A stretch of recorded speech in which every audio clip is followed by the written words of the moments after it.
outlets have spread misinformation, allowing harmful, false rhetoric to dominate the airways. The result of these falsehoods is that radical far-left activists have taken to the street and targeted and demonized the very people who are charged with enforcing the law, laws that Congress has passed, and that would be ICE immigration enforcement officers. The first false narrative I want to address is a claim that illegal aliens are not criminals, but law-abiding individuals. Neither the Democrats nor the media are willing to tell the public the truth. That the moment an alien illegally enters the United States, they have committed a crime under the U.S. law to enter the U.S. legally. America is a country of laws, and we expect anyone who wishes to come to our country to obey those laws.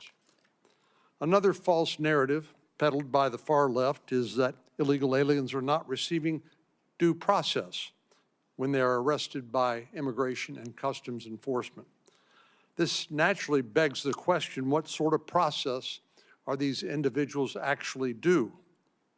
The idea that somebody could break our laws, enter our country illegally, and then be entitled to all the rights and privileges of an American citizen is a little far-fetched, to be sure. While the Fifth Amendment to the United States Constitution applies to all individuals within the United States, illegal aliens are not entitled to the same level of due process as American citizens. The fact of the matter is that by the time any alien has received an order of removal, they have had all the due process they are owed under the law. Most aliens with final orders of removal have been in the immigration system for almost a decade. Many have had the opportunity to have their day in court, the very essence of due process, but they neglected to show up. Another false narrative is that ICE is not targeting the worst of the worst criminals. But the fact of the matter is that as we speak, there are 291,141 criminal aliens in the United States today who have final orders of removal. Just this morning in the Senate Judiciary Committee, a comment was made that ICE is targeting gardeners. Well, 291,141 criminal aliens who are under final orders of removal are still in the United States. For this fiscal year alone, 213,279 criminal aliens with final orders of removal already have convictions, while 78,546 have pending criminal charges. Even more disturbing is the fact that 282,194 of these criminal aliens are still roaming free and not in ICE custody yet. There are many criminal aliens in the United States continuing to commit heinous crimes, even to this day. Some of these criminals are part of transnational criminal networks and organized gangs. All you need to do is look at the posters in this room to see some of the worst criminals ICE has apprehended recently: murderers, rapists, pedophiles, and sex traffickers. One of our witnesses here today, Sheriff Roy Boyd, can attest to the types of crimes he sees, even in Goliad, the Texas county with a population of less than 8,000. The Friday before the July the 4th weekend, Sheriff Boyd's officers arrested a 29-year-old Iranian national who entered the United States illegally, not once, but twice. The first time this criminal committed a violent aggravated felony in Indiana, and while he was charged for the crime, he received a suspended sentence in exchange for his removal from the United States. But his crime spree did not end there. Despite being deported, he returned to the United States again, illegally. And what did he do when he came back? He murdered a man in Galveston, Texas, a murder that was caught on video. Thankfully, he was arrested less than 12 hours later with the murder weapon still in his possession. This crime should never have happened. I want to remind my colleagues on the other side of the aisle that there was a time in the not-so-distant past when they agreed that criminal aliens should be deported.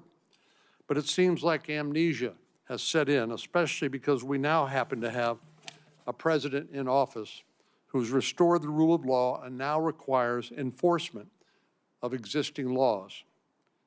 Recall the deporter-in-chief? That would be President Obama. And who was in charge of immigration enforcement during President Obama's term in office? None other than Tom Homan, President Trump's current border czar. In fact, Tom Homan received a Presidential Rank Award during the Obama administration for his service as the head of ICE's enforcement and removal operations. The laws haven't changed since President Obama was in office. Only the party of the president in office has changed. And today we have a pro-enforcement president who was elected in a decisive victory, winning the Electoral College, the popular vote, and every single swing state. He was elected in large part, I'd submit, because of his pro-immigration enforcement provisions, something 54% of Americans support, including Hispanic Americans in my state, many of whose families have come here lawfully and followed all the rules. American voters know full well that deterrence is an important part of immigration enforcement and preventing the flow of criminal aliens into the United States, which means swift apprehension, detention, and deportation. And that works. The Congress just recently passed what's been called the One Big Beautiful Bill that includes billions of additional dollars for ICE detention facilities and for more personnel to make sure that our laws on the books that Congress passed and were signed into law are actually enforced. The state of Florida has stepped up to the plate recently, helping the administration to open a detention facility that's come to be known as Alligator Alcatraz. I'm hopeful that other states will step up to help in similar ways. If we could find a way to make something like this work in Texas, I would strongly support it. And I'd encourage our governor, as well as Secretary Noem, to explore the possibility of locating future detention facilities in Texas. The far-left activists and the mainstream media who support their efforts continue to fan the flame with their rhetoric and misinformation. This is done with one goal in mind: to do anything and everything to undermine President Trump's domestic agenda, just as they did during his first term. And finally, I'd like to end my remarks with a reminder. We're here today to remind the public of the real tragedy of President Biden's open border policies, the hundreds of victims of criminal illegal aliens, crimes that could have been avoided if the laws on the books had simply been enforced. That's why we have two wonderful angel moms here today. First, Maria Vega, the mother of slain border agent Javier Vega Jr., who was killed August the 3rd, 2014. Javier's angelversary, as Ms. Vega calls the date of his death, is less than 2 weeks away. Javier died nearly 11 years ago, but the fact remains he was murdered by illegal aliens who never should have been in the United States in the first place. I was proud to honor Javier and work with the National Border Patrol Council and the Rio Grande Valley Border Patrol sector to have a Border Patrol checkpoint named in his honor. I also want to welcome Tammy Nobles, the mother of Kayla Hamilton. This is a particularly difficult week for her because Kayla's birthday is July the 24th, this Thursday, and the anniversary of her death is July 27th, this upcoming Sunday. And I'm grateful that she's willing to join us here today and tell her story. Ms. Nobles said the most joyful day for her was when her daughter was born, and the saddest day for her is her daughter's heaven date, July the 27th. Kayla was viciously murdered by an MS-13 gang member who originally entered the United States as an unaccompanied minor and was released into the custody of an unvetted sponsor. We're honored to have both Maria and Tammy with us today to share their stories and tell about the loss of their loved ones and how it continues to impact their lives today. I also want to welcome Victor Avila. Victor knows all too well the price that our law enforcement officers pay just to do their jobs. Victor and his partner were shot by gang members. Victor was seriously wounded and his partner lost his life on that day. I intend to introduce a bill in the Senate to honor Ms. Noble's daughter, Kayla Hamilton.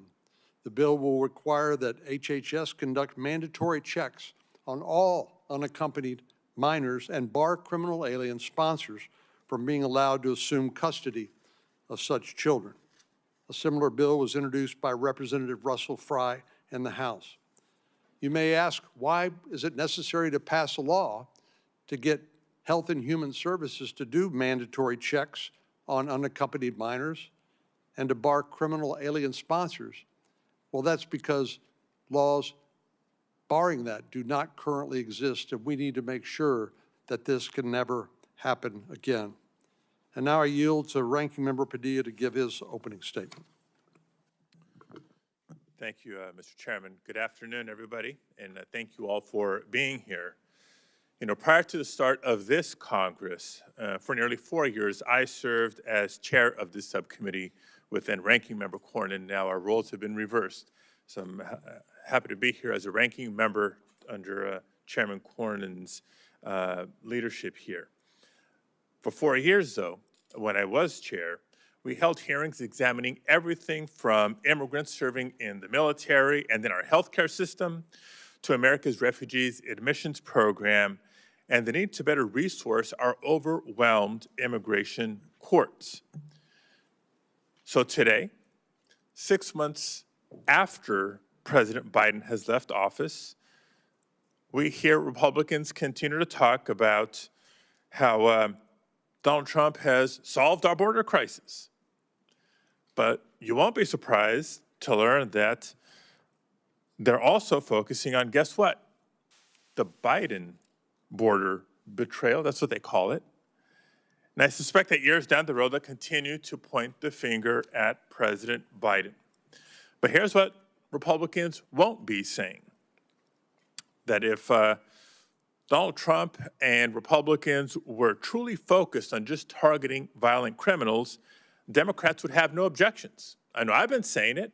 If that's really what was going on, there would be no discussion, there would be no debate, there would be no disagreement. You also won't hear Republicans share the data, the fact that a large number of undocumented immigrants in the United States actually entered the United States lawfully and are only currently undocumented because they overstayed their visa, or maybe they entered the country following the rules of the temporary protected status programs outlined by prior administrations, but protections that have been removed, turning a legal immigrant into an undocumented immigrant. You won't hear them share those facts. 6 months into Donald Trump's second term as president, it is increasingly clear who the administration is going after. Just look at how they're doing it. They're raiding workplaces and staking out court hearings. They're going after farmers and farm workers, students and families and business owners, many of whom, other than being undocumented, do not have any violent criminal record, and men who have been living here, contributing to the success of their communities and the country for years and years, if not decades. So none of what we're seeing happening around the country, or very little, is actually targeting criminals. And I'm not asking you to take my word for it. It shouldn't be hard, but it is hard for some to take my word for it. Let's look at the administration's own data. Less than 10% of immigrants who ICE has taken into custody have serious criminal convictions. Less than 10%. Again, don't just take my word for it. This is administration's data. In fact, compared to the first Trump administration, These Donald Trump and Stephen Miller quotas have led to a 500% increase in the number of arrests of non-citizens without criminal records. And as a federal judge ruled less than 2 weeks ago, there is, quote, a mountain of evidence, end quote, showing federal agents are illegally profiling and arresting people based on their race, accents, or work. So no, let's not pretend that this is only about cracking down on violent criminals. This is increasingly about sending armored vehicles and agents and tactical gear into communities to intimidate and sow fear, not to protect. Should also at some point ask the questions about where the resources are being redirected from to escalate the immigration enforcement activities. Because the fact of the matter is, whether they're being diverted from elsewhere within the Department of Homeland Security, from the Department of Defense, the Department of Justice, they're being taken away from other critical missions that are critical to our nation's security. Not just white-collar crime, we can have a whole session just about that. How about fentanyl task forces that are now being under-resourced because of these ill-conceived strategies? Now, all this is not just morally wrong. It's also bad for our economy. The people being targeted are often the people who are harvesting our fruit and vegetables, who work in meatpacking plants or in the service industry. The very same group of people who just a few years ago, at the outset of the COVID pandemic, Donald Trump declared essential. And the fact of the matter is, Donald Trump has simply gone too far, and the public is starting to turn against him. A Gallup poll published on July 11th, just a couple of weeks ago, showed a dramatic swing in public opinion, in public awareness and understanding is how it should read. In just the last year, the percent of Americans who think immigration is, quote, a good thing for the country has jumped 15 points to a record high 79%. At the same time, Americans who want to see immigration decreased dropped from 55 to 30%. Americans across the country are rejecting the cruel and indiscriminate treatment of the neighbors they've known for decades. Yet earlier this month, Republicans in Congress rubber-stamped more than $150 billion to fund this administration's disastrous enforcement agenda. $150 billion, not to help hire additional asylum officers that we so desperately need to process the cases and meet the demand on our system, not $150 billion to ensure that unaccompanied children, for example, some as young as 2 or 3 years old, have legal counsel as they face a judge on their own, with their own future on the line. And not $150 billion to hire additional immigration judges, even as more and more people are detained and the administration is firing immigration judges at alarming rates. Instead, this is additional taxpayer dollars to ramp up the mass deportation raids that have been so poorly executed. They are sweeping up United States citizens, including veterans. And so I do ask, why are we here? What more do you want? It's clear why we're here today. We're here because Donald Trump is scapegoating immigrants. It's always been his outlet. It's long been his way to distract from a massively unpopular agenda, like making the largest cuts to Medicaid in history in order to pay for tax cuts for the rich, and to make ICE's budget larger than the budget of the FBI, the ATF, the DEA, the U.S. Marshal Service, and the Bureau of Prisons combined. This is their break glass in case of emergency option when public sentiment turns against them and their agenda. Hasn't been only about targeting violent criminals, and it's certainly not about fixing or modernizing our immigration system. So Democrats are glad to be here today to help set the record straight. My message to the Trump administration is this: the numbers don't back you up. The heartbreaking stories we hear on a daily basis do not back you up, and the American public doesn't back you up. So I urge this subcommittee and the committee as a whole to please, let's get back to the real work of reforming our immigration system. And with that, Mr. Chair, if I can introduce the minority witnesses. Let me please ask all of the witnesses to stand, and I'll administer the oath. And we'll do the introductions. If you raise your right hand or repeat after me, do you swear to tell the truth, the whole truth, and nothing but the truth, so help you God? Let the record reflect the witnesses have all answered in the affirmative. Please be seated.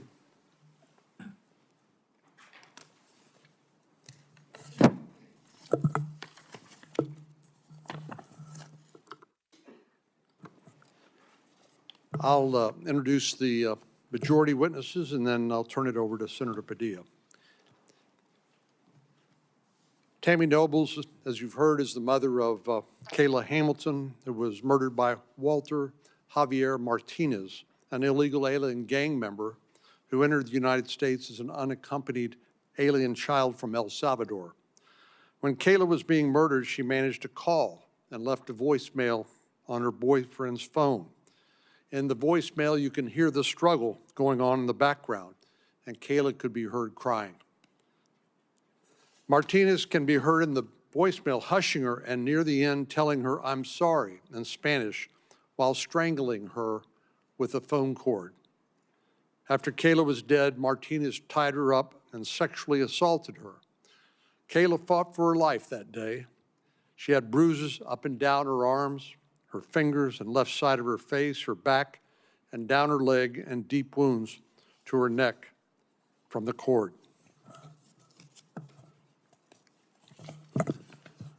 Victor Avila is a retired ICE Homeland Security Investigation Supervisory Special Agent. As an HSI Special Agent, Victor served on the border and is an accredited diplomat to Mexico, Spain, and Portugal. He advised those governments on complex and wide-ranging criminal investigations, including narcotics trafficking, arms trafficking, human trafficking, financial violations, commercial fraud, and counterterrorism. While he was on official assignment to Mexico, Victor suffered multiple gunshot wounds and survived a violent ambush by the Mexican Los Zetas cartel, where Special Agent Jaime Zapata tragically lost his life in the line of duty. Maria Vega is the mother of former U.S. Marine and Border Patrol Agent Javier Vega, Jr. On Sunday, August the 3rd, 2014, Javier Vega was out with his family when two criminal illegal aliens ambushed him and tried to steal Javier's truck. The two aliens jumped out of the stolen vehicle they were driving and without hesitation or warning began shooting at Javier and his family.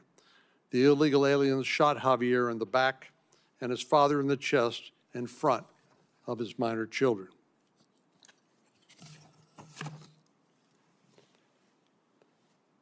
Andrew R. Arthur is a resident fellow in law and policy at the Center for Immigration Studies in Washington, D.C. Arthur previously served as staff director for the United States House of Representatives Committee on Oversight and Government Reform, the National Security Subcommittee from January 2015 to September 2016, and was counsel for the United States House of Representatives Committee on the Judiciary in Washington, D.C. from July 2001 to November 2006. Sheriff Roy Boyd is the sheriff of Goliad County, Texas. Goliad is a rural South Texas county with a population of around 1,000, situated about halfway between Houston and Laredo along U.S. Highway 59. Sheriff Boyd has been a police officer for 31 years and retired from the Victoria Police Department and the Victoria County Sheriff's Office prior to becoming sheriff of Goliad County. Sheriff Boyd has also worked as one of the leads on Texas's Operation Lone Star. Senator Padilla. Thank you, Mr. Chairman. Before introducing the minority witnesses, I do want to take a moment to express my sympathies with Mrs. Vega and Mr. Nobles for your loss. And on behalf of all my Democratic colleagues, I also reiterate that we denounce violence, particularly violence against law enforcement. So I just want to make sure we are clear where we stand on this side of the aisle. First, I'd like to introduce Alejandro Barranco. Alejandro is a Marine veteran from Orange, California, an older brother to 2 active duty Marines and son to Narciso Barranco. Alejandro's father, Narciso, is an immigrant from Mexico who has lived in the United States for more than 30 years and who has never committed a crime in the United States. Today, Alejandro will testify about the violent and outrageous treatment his father experienced at the hands of Border Patrol agents and the betrayal that he feels as a veteran who proudly served his country. Thank you for being here. Next, I'd like to introduce Deborah Fleischaker. Ms. Fleischaker has served in several career and political roles at the Department of Homeland Security, as well as ICE, including as ICE's acting chief of staff. Ms. Fleischaker has also served as ICE's Assistant Director for Regulatory Affairs and Policy and as DHS's Executive Secretary and acting DHS Chief Privacy and Chief FOIA Officer. Ms. Fleischaker will lean on her extensive experience and understanding of both DHS and ICE operations in her testimony today. Thank you. And finally, I'd like to introduce retired police commander Dr. Giovanni Velis. Dr. Velis served with the Minneapolis Police Department for over 30 years before retiring in 2023. As an officer, he worked with the Drug Enforcement Agency and the Federal Bureau of Investigation task forces, as well as the Minneapolis Police Department's organized crime unit. After immigrating from Ecuador and growing up in New York City, Dr. Velis was the first immigrant to serve as a police lieutenant and commander in the Minneapolis Police Department. He will testify about the importance of building bridges between law enforcement and immigrant communities from his professional and academic perspectives. Thank you to all of the witnesses for being here today. Thank you, Mr. Chair. I know we're anticipating the attendance of Chairman Grassley here momentarily, but in the meantime, we'll hear opening statements from the witnesses. And Mr. Avila, can we start with you? And if you'll please keep your statement to 5 minutes, and then we'll get through everybody, and then we can come back and ask some questions, have more of a discussion. Good afternoon, Chairman. Thank you so much for the invitation to be here today. Good afternoon, Senator Padilla. Good afternoon to the panel members. My name is Victor Avila. I am a retired ICE Homeland Security Investigations Supervisory Special Agent.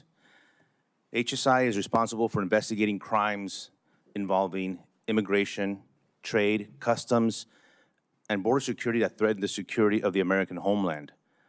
While serving with HSI, I personally led criminal investigations of human traffickers, drug smugglers, and violent criminals, many of whom were criminal illegal aliens.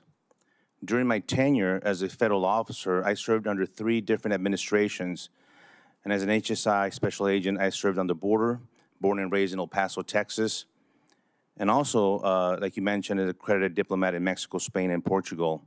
I advise these governments on complex and wide-ranging criminal investigations, including narcotics trafficking, armed trafficking, human trafficking, financial violations, commercial fraud, and counterterrorism. You mentioned this, Senator, while on official assignment in Mexico. I suffered 3 gunshot wounds and survived by the grace of God after a violent ambush by Los Zetas cartel, where my partner, Special Agent Jaime Zapata, tragically lost his life in the line of duty. I have witnessed what a human being is capable to do to another, especially a child.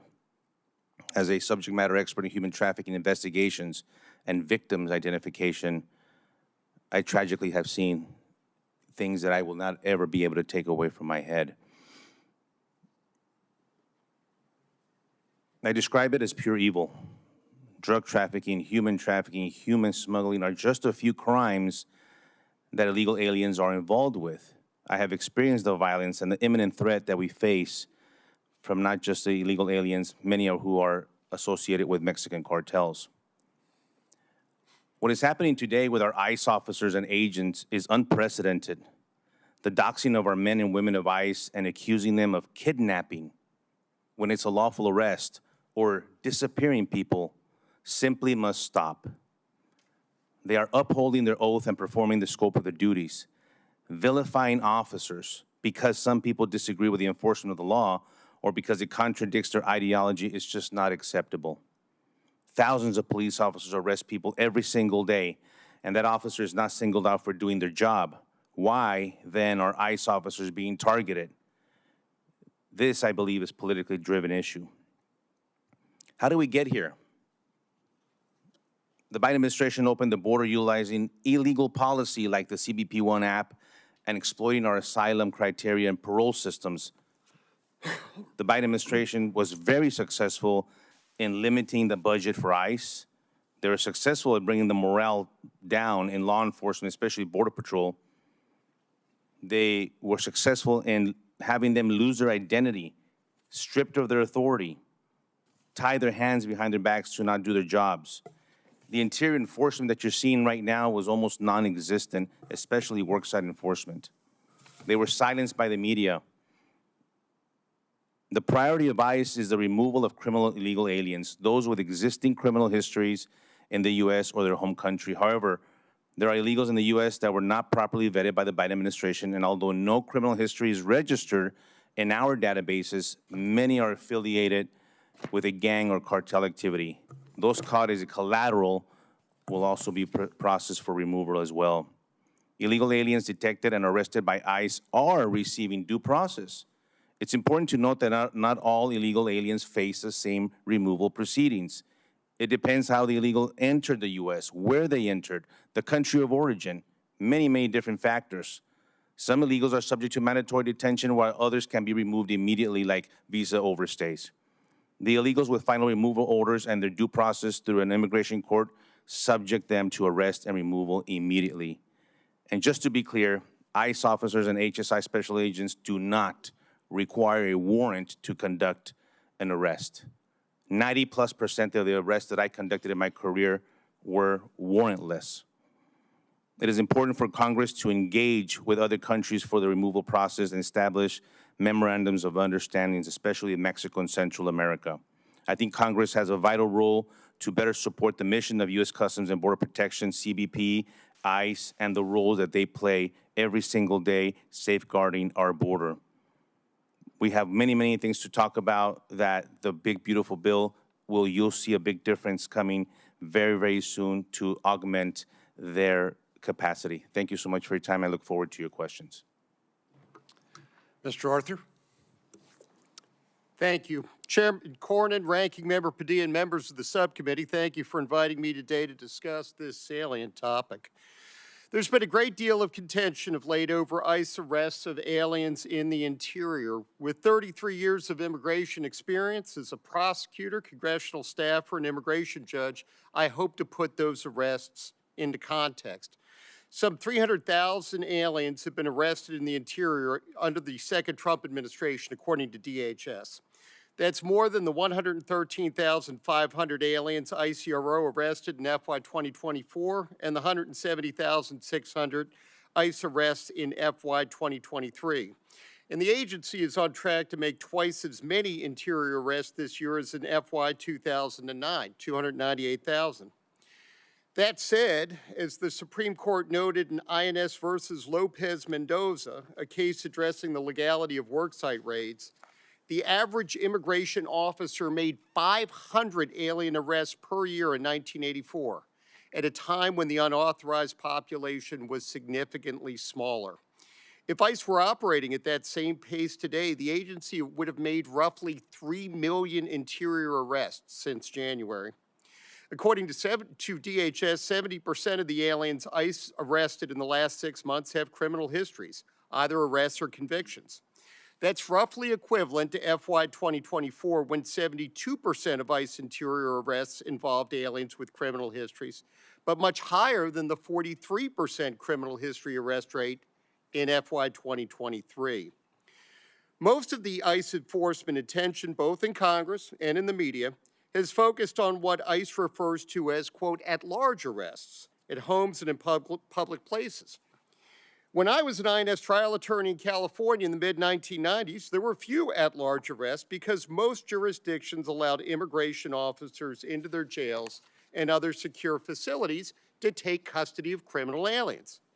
As the New York City Criminal Justice Coordinator told the House Judiciary Committee at a hearing I staffed in February 2000, investigating and apprehending aliens suspected of criminal activity, close quote. As I note in my written testimony, that cooperation degraded in the mid-2010s as jurisdictions began implementing, quote, sanctuary policies, close quote, to impede ICE enforcement.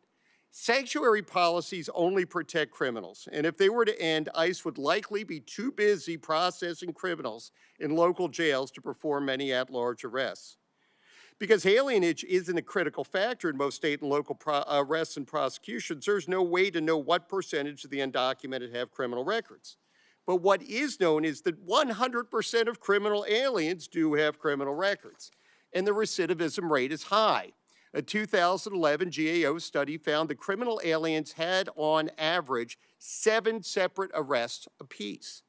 As most of those criminal aliens live in and prey on immigrant communities, other immigrants are the ones harmed the most. Sanctuary policies also force ICE agents into the community to arrest criminal targets where the threat of violent resistance is higher and where they often encounter other aliens here unlawfully, likely the key reason why the percentage of ICE arrests involving aliens with criminal histories isn't higher. Note also that all aliens, including criminals, are entitled to constitutional protections throughout the removal process, including due process law. The process due those aliens, as Mr. Avila just noted, differs from what the Constitution accords to criminal defendants and is often less than that accorded to U.S. citizens. The Due Process Clause applies to all persons in the United States, but the Supreme Court has held, quote, the nature of that protection may vary dependent upon an alien's status and circumstance. Finally, I'll note that I was a congressional staffer on 9/11. Congress responded to those attacks by tightening the vetting process for aliens coming lawfully to protect Americans from criminals and other security threats.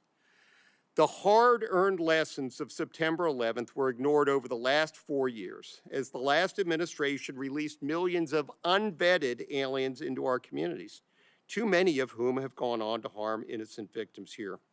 We have the most generous legal immigration system in the world, but American voters will only continue to support those policies if they are safe from criminal threats and know the laws will be enforced.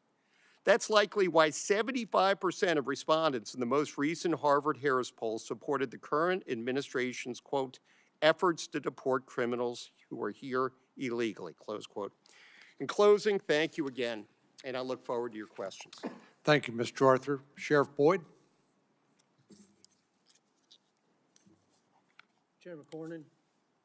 Chairman Cornyn and members of the Senate Committee, thank you for having me here today. As you've stated, I'm the sheriff of Goliad County, Texas. We're a small rural county sheriff's office, about halfway between Houston and Laredo on Highway 59. So we're on a major corridor for legitimate and illegitimate products going to and from the border. I'll get straight to the point. The border Biden policy has had the most significant negative impact on the safety and security of our communities in South Texas in my 31 years of law enforcement. As an example, in Goliad County at the Sheriff's Office, prior to 2021, the Goliad County Sheriff's Office averaged 77 arrests per year. From January 2021 to date, we've averaged 413 arrests per year. That's a significant increase. I looked in our records and found no records of smuggling of humans cases or engaging in organized criminal activity cases prior to January of 2021 for our law enforcement agency. From 2021 to 2025, the Goliad County Sheriff's Office arrested 96 people for smuggling of humans and 126 for engaging in organized criminal activity. These kind of activities have skyrocketed throughout Texas as a result of Biden's open border policy. On top of that, we've turned over 145 illegal aliens to Border Patrol for processing and possible deportation. But this policy has brought quite a few other things, including significant property damage. In South Texas, there have been thousands of events where smugglers have driven through fences and have caused much damage to private property, tearing down fences. There are multiple ranches in South Texas that have over $100,000 in fence damage per year as a result of this open border policy and the cartel incursions into South Texas. Many rural houses have been abandoned out of fear of the cartel smugglers going through. There's been a drastic increase in the auto theft of pickup trucks throughout South Texas, because what many people don't realize is that the smugglers are using stolen trucks. That takes tens of thousands of vehicles to get millions of people through South Texas every year. And those vehicles are stolen from Texans and used in this illicit trade. Trespassing on private property has become a commonplace to the point where many of the ranches have been abandoned, where people fear being on them. In Goliad County alone, even though we're 180 miles from the border, in 2021, we discovered 16 cartel stash sites in our county. Those are just the ones we found by going out and looking. We had what was described as the Department of Homeland Security as the largest inland cartel stash site ever discovered in the United States of America. But the property damage is just part of it. It's the physical and the psychological damage, and I will give you just a few examples starting in 2021. We have a lot of residents in rural South Texas with credible fear of the cartel smugglers coming through their property. In April of 2021, a traffic stop in Goliad County led to the arrest of Brisa Santana. What we found was Miss Santana had been recruited in a bar in Dallas by a gentleman from Mexico, and she had gone down to the border and picked up 3 girls who were all in their late teens, early 20s. And they were being told that they were being brought into the United States to be reunited with their family members who were already illegally here in the U.S. But our investigation revealed that Ms. Santana had fake Social Security cards in her underwear when we got her to jail, led to further questioning. And what that investigation revealed was those 3 young ladies were considered especials. They were never going to be reunited with their families here. They were being taken to Chinatown in Houston to be put in sex slavery, indentured servitude. As you already pointed out, earlier this month, we caught the murderer in our county. We've dealt with a lot of different violence as a result of the Biden's open border policy, but I will leave you with this. For anyone who does not believe that these things are happening, I'm going to leave you with a quote from a letter I found in a sex slave house from a raid I did in Rockport, Texas. The letter that I found there starts off with, "Dear daughter, in the USA, we sometimes have something called a slave boy or a slave girl. We call it an indentured servant." This letter goes on to articulate that it takes 5 to 13 years for these slaves to buy their freedom once they're brought into the United States of America. That is, unless they're sold to a new master before their debt is paid off. Thank you for your time, your consideration, and I will yield for any questions you have. Ms. Nobles? Thank you for having me here today and allowing me to speak. On July 27, 2022, I received the worst news that a parent can ever get, that my newly 20-year-old daughter, Kayla Hamilton, was found deceased with injuries consistent with a homicide. There are no words to describe the heart-wrenching, soul-crushing pain of losing your child so horrifically. Kayla was a happy and loving person. She loved life and God. She loved going to church and learning about Jesus and the Bible stories. She showed the world that being herself was okay, and you didn't have to follow everyone else. She was extremely ambitious, and despite having autism, she was determined to make her way in this world. She loved animals, especially her cat Oreo, and cared about the homeless. At first, we knew very few details of the murder until an arrest. At the end of March of 2022, Walter Javier Martinez was apprehended by Border Patrol crossing illegally into the U.S. at the southwest border in Rio Grande City, Texas. Martinez stated that he was 16 years old and he feared gang activity in his country in El Salvador. As a UAC, Martinez was granted access into the United States with no background checks or vetting. Health and Human Services and Homeland Security did not verify the sponsor and allowed Martinez to go live in Frederick, Maryland. There were behavior issues with him living with the sponsor, and he ended up staying with his half-brother who lived in the same neighborhood mobile home park as Kayla.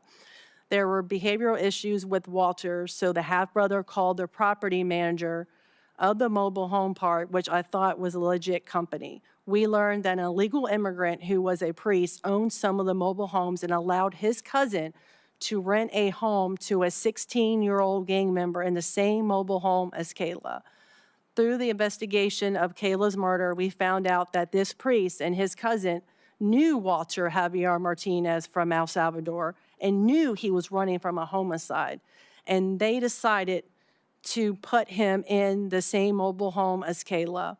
Kayla and her boyfriend and young family did not know Walter Javier Martinez, and they did not know their rental rights and didn't know they had a right to say no. They were all afraid to say no in fear of getting kicked out onto the streets, so they said nothing. Martinez was only living there for 5 days before he violently and brutally murdered my daughter. Walter Javier Martinez broke into Kayla's room while she was sleeping that morning. Kayla left a voicemail on her boyfriend's phone. According to the voicemail, a struggle was going on, and Kayla was heard crying, groaning, and struggling to breathe. Martinez was also heard on the voicemail, hushing her, and near the end telling her, "I'm sorry," in Spanish, while continuing strangling her with her phone cord. After she was deceased, Martinez tied her up and sexually assaulted her. This was confirmed by the annual swabs that matched Martinez's DNA. Kayla fought for her life that day. She had bruises up and down her arms, her fingers, the left side of her face, her back, and down her leg, and deep wounds to her neck from the cord. Local police knew right from the beginning that he was the main suspect just by their initial investigation. It took the Aberdeen Police Department to confirm that Martinez was a known MS-13 gang member and that he had a criminal record in El Salvador in 2020. If Health and Human Services or Homeland Security would have done a background check, then they would have known this, and Martinez would have not been able to be on U.S. soil. With Martinez being 16 years old, Maryland Child Protective Services took custody of Martinez until the DNA results came back. The Aberdeen Police Department was very transparent to CPS. They told they did tell Child Protective Services that he needed to be held in a secure location because he was a threat to society and based on the murder and injuries of Kayla Hamilton. It was later learned after Kayla's murder, Child Protective Services placed Martinez in a group home with other children where he was able to attend a public high school. And then when he had behavioral issues at the group home, they put him in a foster home, which allowed him to enroll into another Maryland high school. While in jail, a letter was intercepted that Martinez wrote confessing to 4 murders and 2 rapes and admitting he was an MS-13 gang member. Martinez ended up pleading guilty and taking the plea deal of 70 years. Since he was a juvenile at the time, even though he was tried as an adult, Martinez could not get life without the possibility of parole. Not only was Kayla's life put at risk and taken, so many other children and adults were at risk. The Biden-Harris administration did not put the American citizen safety first. We need to ensure the safety of our citizens and protect the children from being in the wrong peers and then placement in the wrong group homes with unsuspected gang members. Background checks and vetting should be required at the start so that agencies can check for criminal records and gang affiliation in their home country. Sponsors also need to be screened and verified. Under the Kayla Hamilton Act introduced last week by Representative Fry, Health and Human Services will be required to gather background information on all potential sponsors and every adult in their household. If Homeland Security and Health and Human Services had checked Martinez's background, then they would have known that he was an MS-13 gang member, and my precious daughter Kayla would still be alive today. All both agencies had to do was make one phone call to El Salvador, and they would have known that he was an MS-13 gang member and that he had a criminal record for illicit gang activity. To prevent such tragedies from happening again, the Kayla Hamilton Act will mandate background checks on UACs and the sponsors so that no person will be at risk. Sorry, I went over a Thank you, little Ms. bit. Nobles. Mrs. Vega? Thank you, Senator, for having me here and allowing me to tell our story. My name is Maria Herrera Vega. I am an angel mom and the mother of two incredible sons. Javier Harvey Vega Jr., my firstborn, one of my two pride and joys, an amazing grandson, son, brother, husband, father, you name it. He was it. He was just amazing with a heart of gold like no one you have ever met. An American with a love for his country, law enforcement, life, and family. Harvey joined the United States Marine Corps 5 months after graduating from high school. He served 4 years. After leaving the Marine Corps, attended college while working a full-time job. Immediately after graduation, he was hired by Christus Spohn Hospital as a biomed technical engineer. In 2006, he joined the United States Border Patrol until 2014. Javier Harvey Vega Jr. Remember that name. Jordi Vega, my second baby, another amazing son, joined the United States Marine Corps as well, same as his big brother. He was deployed to Iraq 3 times. We nearly lost Jordi when the convoy he was traveling in hit an IED. On his 4th deployment, this time to Afghanistan, he and his men were ambushed and Jordi was shot in the arm. He served 9 years in the military. Jordi now lives in Louisiana and works for an American company. Sunday, August the 3rd, 2014 was a day that started off with wonderful memories of our U.S. Marine and Border Patrol agent son and his family visiting us. The entire day was planned, good quality family time, a barbecue, shopping, rifle sighting in preparation for hunting season, and some fishing to end the day before they headed back home. Instead, late that afternoon, our beautiful day turned into a nightmare when 2 criminal illegal aliens decided to ambush us in an attempt to steal both 4-wheel drive trucks. The 2 illegals jumped out of the stolen vehicle they were driving, and without hesitation or a warning, they began shooting at us, without even asking us to hand over the keys. In the process, Harvey was shot in the chest. My husband, Javier, was shot in the back, and they continued shooting at the rest of us, which included me, my daughter-in-law, 2 grandsons, and their friend. When I heard the yelling coming from the illegals while they shot at us, I fell back off the chair that I was sitting on, and I struggled to get up, but instead had to crawl to my son, who had tried to pick up an AR, which he had left leaning by the truck to defend us. Do you know what it is like to see your son go down after being shot? Do you know what it is like to hear the gunshots, bullets whizzing past you? Do you know what it's like when your mind is trying to process everything, telling your grandchildren to duck, while thinking your son is on the ground with a bullet in his chest? Do you know what it's like to hear your son's last words to his father? Keep shooting, Dad. Keep shooting were his last words. That should never have happened. The illegals not only possessed a stolen vehicle, they also possessed guns that were stolen. They each had a long list of crimes, including holding a gun to a toddler's head if the family did not hand over the keys, their money, their phones, their vehicles. Who does this to a toddler? They had served time in county jail, been previously deported, fined $10 in order to self-deport again. These same illegals had robbed our friend Douglas Light on his very own ranch in La Feria, holding a gun to his grandson Paul's ribcage and threatening to shoot him if Doug did not hand over the keys to the truck. Doug did as he was told, and the illegals drove off with the truck, trailer, and the lawn equipment. Going back to the nightmare that we lived, had my husband and I not returned fire, the illegals would have killed everyone there, leaving no witnesses, and that's including my grandbabies. 5 days from today, it'll be Harvey's 11th angelversary. 11 years is how long I have lived with survivor's guilt. 11 years is how I have struggled how much I have struggled to survive without my baby. 11 years I have lived with flashbacks during every waking moment. 11 years we have celebrated the boys' birthdays, graduations, weddings, starting new families, new careers, and amazing accomplishments without my baby.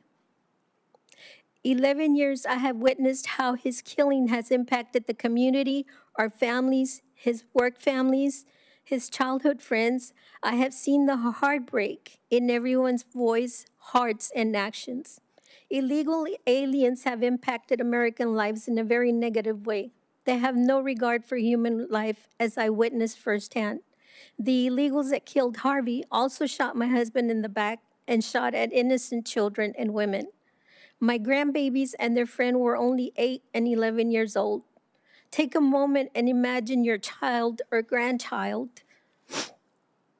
witnessing this horror. How does that make you feel? Would you be okay with this? Had our immigration laws been enforced, our son would be here.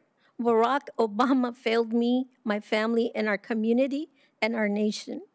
My husband now suffers from PTSD. He is handicapped because of the extent of damage the bullet caused.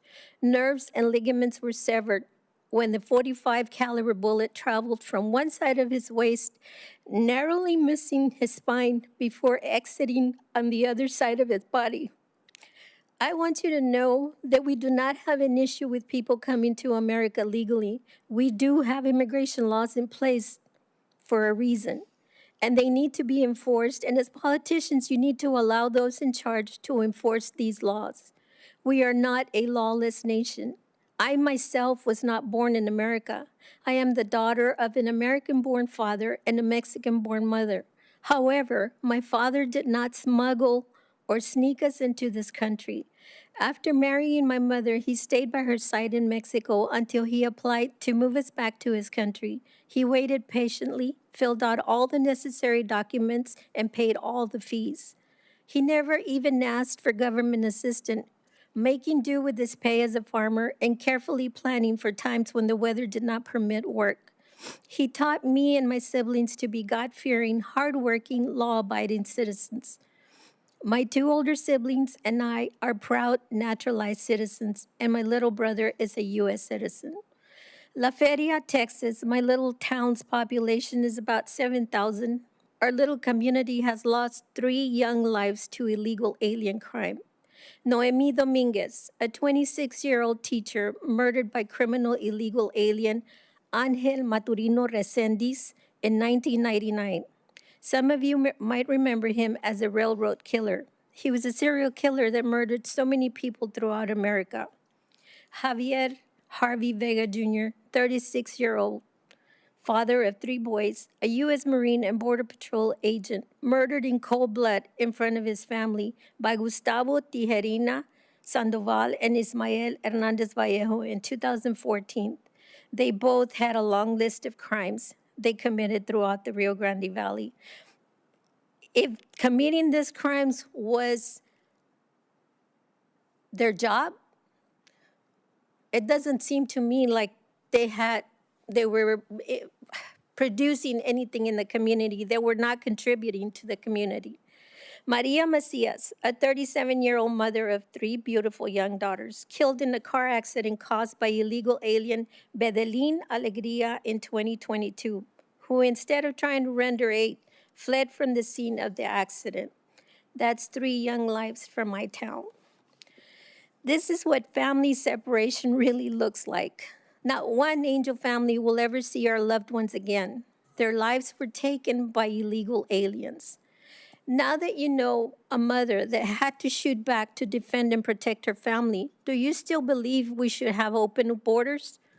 Open borders have consequences, and you can see from what I have experienced, because of the crimes committed by illegals, the pain lives with us for the rest of our lives. You took an oath to uphold the Constitution and work for we the people. That means working with your fellow politicians, regardless of which side of the aisle you are on. You are supposed to work together representing us, ensuring that those coming in are obeying our immigration laws. They need to be properly vetted for not only for their safety, but yours and ours. Thank you, Senator. Thank you, Ms. Vega. Ms. Fleischhaker? Chairman Cornyn, Ranking Member Padilla, thank you for the opportunity to Please testify. punch the, It's on. Can you hear me? Okay.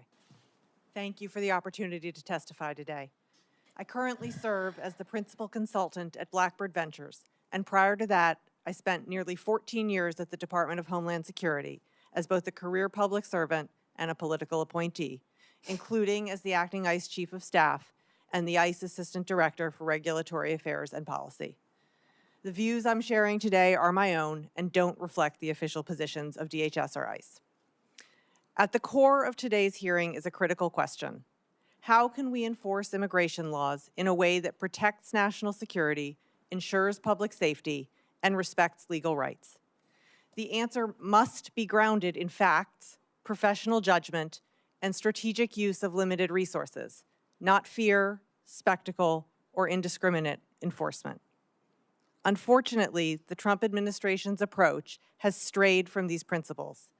Rather than focus on individuals who pose a real risk, like those with serious criminal convictions or recent unlawful entries, the administration has embraced a quota-driven model that prioritizes volume over safety.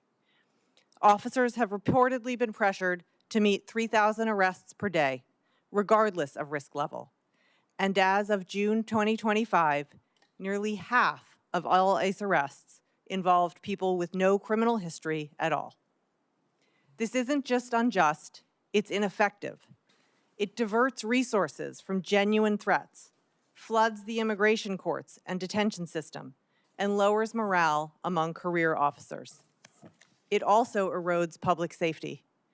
When we target low-risk individuals simply to boost numbers, we lose focus on serious threats like organized crime, child exploitation, and human trafficking. We've also seen a rollback of critical safeguards. ICE arrests at sensitive locations like schools, hospitals, and courthouses have surged. This deters crime victims from seeking help and punishes people for following the law and appearing in court. That makes everyone less safe. Enforcement tactics have become more aggressive and less accountable. Officers increasingly conduct operations wearing masks and without clearly identifying themselves. And the Trump administration has eliminated the ICE body-worn camera program and weakened key oversight offices.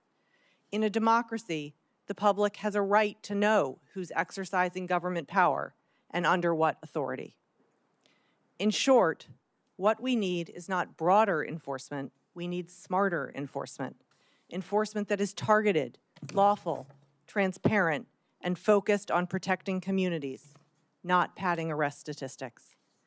And we can't ignore the toll this approach takes on law enforcement officers themselves. When professionals are asked to meet daily quotas, arrest quotas, it undermines their sense of mission and integrity. Being told to prioritize administrative arrests of low-risk individuals over pursuing serious threats corrodes morale and creates a culture of frustration and burnout. This isn't sustainable, and it's not what public safety demands. We also must remember that how we enforce our immigration laws sends a powerful message. Are we using our laws to instill fear and divide? Or are we using them to reflect our values of safety, fairness, and accountability? Policies driven by quotas instead of evidence and expertise ultimately compromises our national security and public safety. Thank you. I look forward to your questions. thank you very much. Mr. Bronco?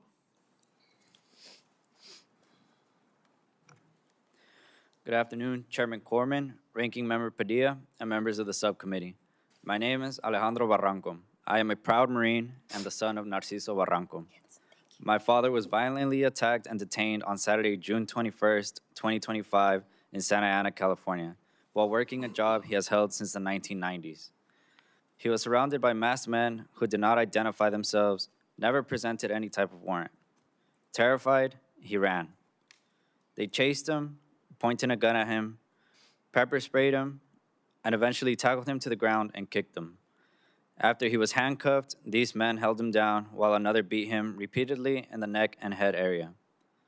After all of this, they then threw him in the back seat of an unmarked vehicle. Growing up, my father was always working from sunup to sundown. He always did his best to provide for our family, even if it meant working 7 days a week and extremely long hours. We always had food on the table, a roof over our heads, and clothes to wear to school. He always taught us to be good people and try our best to give back, respect this great country, and be thankful for all the opportunities we would have growing up in America. Before I continue, I want to make clear my views and opinions do not reflect those of the Marine Corps. I was the first in my family to graduate high school and eventually go to college, a dream come true for my parents. While in college, I would keep asking myself if I was doing the best I could or if I could maybe do more for myself and my family. That's when I looked into joining the military.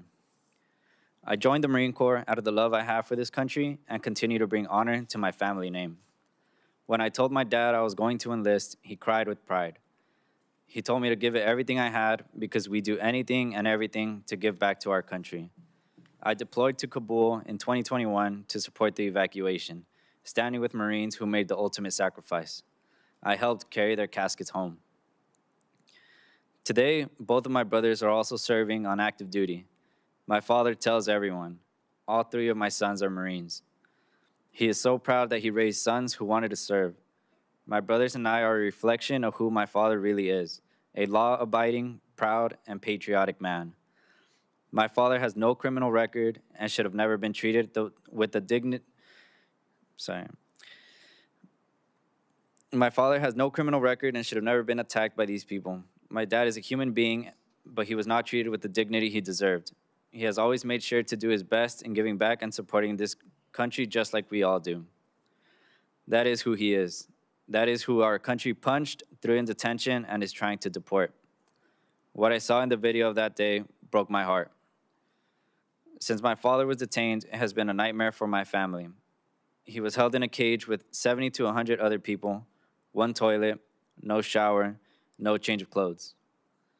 People were in work uniforms because they were literally taken while trying to do their jobs, supporting their families and community. When he went to another facility, Adelanto, conditions were still grim. He went 14 hours without water. The plumbing failed. Dirty blankets made people sick. When he finally got a hearing, the government attorney arrived unprepared. If we didn't have a lawyer, we wouldn't have even known he had a court date. My father was eventually granted bond and came home, but the trauma that day and the brokenness of this system remains in our hearts. My father is an outstanding member of the community and should have never been attacked the way he was. These people had no warrant for him and had no reason to chase and beat him. He was working his job, which he has had over 30 years. I believe my father was racially profiled, which led to a lot of stress and mental trauma for everyone in my family. We have received an overwhelming amount of support from everyone in the community, from our neighbors to councilwomen and members of Congress. This kindness is the country I know and love. But I also know this is not the only case in which officers have crossed the line and ignored all types of training and how to detain someone. I do believe that the vast majority of the undocumented people in this country are here to work and support the country as well as raising children like my brothers and me. In fact, an estimated 1 in 12 U.S. residents are either undocumented or live with an undocumented individual. Among Latinos, it's 1 in 3. I'm here today because I want other people who've had family members like my dad taken away to know they are not alone. Thousands of families like ours are being ripped apart and their stories matter. I want this committee to understand the human impact of immigration policies on this administration. I want them to know that the people being ripped from our communities are hardworking, honest, patriotic people who are raising America's teachers, nurses, and Marines. Deporting them doesn't just hurt my family, it hurts all of us. It makes our communities less safe, less prosperous, and less resilient. The current system is broken. Cruel and indiscriminate raids are tearing families apart and punishing hardworking people who contribute to our communities every day. My father, like so many others, deserves a fair chance to stay in the country he calls home. This country is better because of people like my dad. It is time our policies reflected that. Thank you. Dr. Veliz? Chairman Corlin, Ranking Member Padilla, and members of the subcommittee, good afternoon. My name is Giovanni Velez, and it is my honor and duty to be before this committee to provide testimony on community policing and safer communities for all. I'm a retired police commander with over 30 years of law enforcement. I have served in various critical roles in task forces in the United States Drug Enforcement Task Force, the Federal Bureau of Investigations, and police commander of the Special Crimes Investigations Division, and more. My years of experience have shown me time and time again that reducing crime in partnership with communities reflects years of sustained engagement, trust building, and open communications. This supports both effective public safety and the safety of honorable sworn police officers who have taken the oath to protect communities with due process and dignity. My testimony today reflects my personal views and experience and does not reflect the official positions of the Minneapolis Police Department. As a patrol officer, I recognize the profound value of community relationships. By actively engaging community members and local business owners and attending countless meetings, I gain insight into the community's needs and concerns. I was privileged to be welcomed by immigrant families and community leaders into their spaces, where I listened to the stories of dangerous journey into the United States, stories of hardship, resilience, and a yearning for safety and opportunity. This family often expressed fear of crime and reluctance to contact law enforcement. These fears have been shaped by past experiences with abuse or unjust justice systems. I learned much from these encounters, and they compel me to reflect on the value of providing voice to the voiceless and treating every individual with dignity and respect. In the response for the call for stronger relationships with the immigrant community, I led initiatives in partnership with the community stakeholders, including the creation of a multicultural advisory committee and the development of educational workshops. These workshops reach thousands of families, teaching them about police services and engaging them to build trust with police officers and help reduce crime in their neighborhoods. The trust and cooperation generated through these efforts led to critical public safety outcomes, including information in major drug trafficking investigations, the rescue of a kidnapped community member, the apprehension of suspects in shootings, and successful large-scale fraud investigations involving organized crime in Minnesota. I respectfully share my concern that increased local law enforcement involvement in aggressive and fear-based raids of immigrant communities is already eroding trust, cooperation, and public safety in our neighborhoods. When residents fear law enforcement, their willingness to report crime, cooperate with investigations, or assist and identify violent offenders is diminished.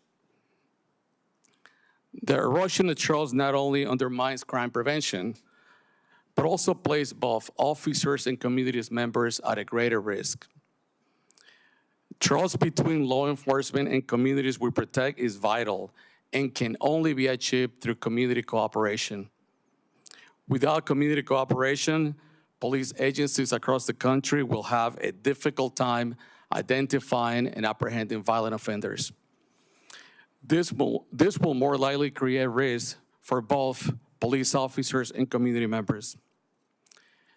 Today, I offer this testimony grounded in my experience as a law enforcement leader, a scholar, and lifelong advocate for justice and community partnership.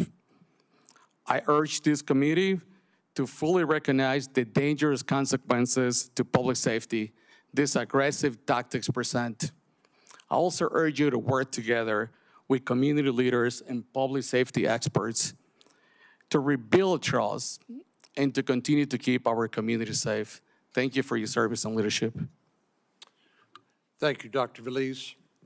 We'll start with a round of questions, 5-minute rounds, and as you can see, due to conflicts, a number of our members have other commitments and aren't able to be here in person, but I know Senator Padilla and I will have some questions, and perhaps others will join us along the way. Ms. Vega, like Ms. Nobles, you've shared with us a painful experience in your life. Most people don't know exactly what you had to do during the incident that resulted in your son's death and the wounding of your husband, that is holding a gun against the perpetrators to defend your family. Nor do many people understand the lasting impact on your children as they witness the death of their father or grandchildren, their father before their very eyes. You mentioned flashbacks. Are you still dealing with the effects of that incident today? Yes, sir, I am. How so? It's horrible. I need to stay busy around the clock. Because the minute your head hits that pillow,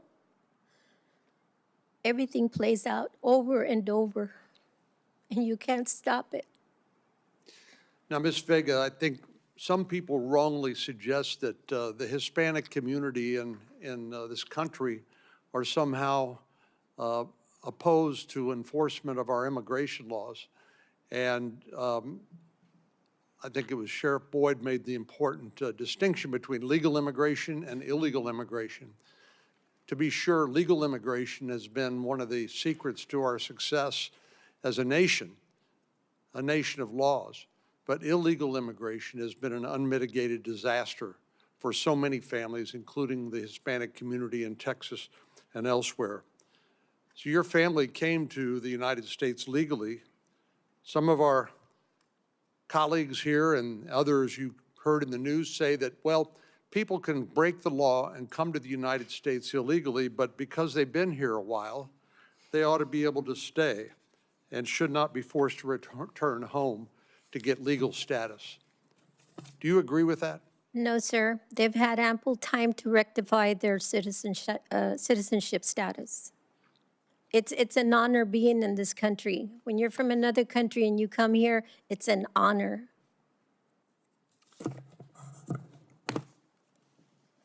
Ms. Nobles, what are some of the worst things reported in the news about your daughter's death that you want corrected for the record? A lot of it is they confuse the terms, immigration and illegal immigrants. We're talking about illegal immigrants who have broke the law. Kayla did not live with Walter Martinez. He was put there without their saying in anything. Also, the whole thing about that illegal immigrants commit less crimes.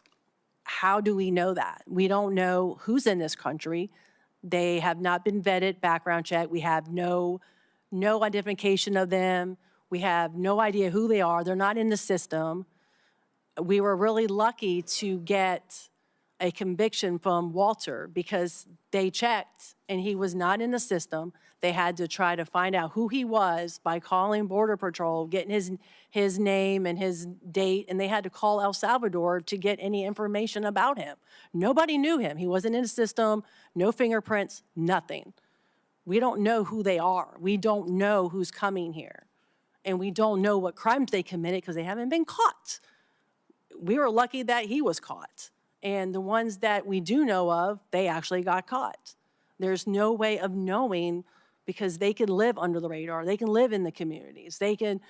Her murderer can act like a 16-year-old child. I've seen him in the beginning of the investigation. He was sitting there acting all scared and acting, and asking permission to eat. And then in the end, when he got caught, his whole demeanor changed.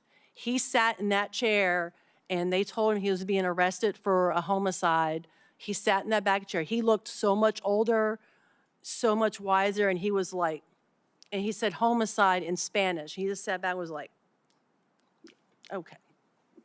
Like that, laughing about it, like it was a joke that he murdered my daughter and just left her on the floor like trash. It was a joke to him.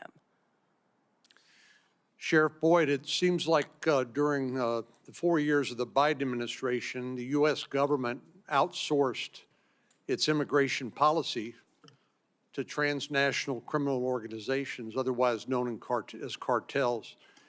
And as part of Operation Lone Star, that task force, I know you have tracked the human smuggling flowchart and also the flowchart of cartel drug operations.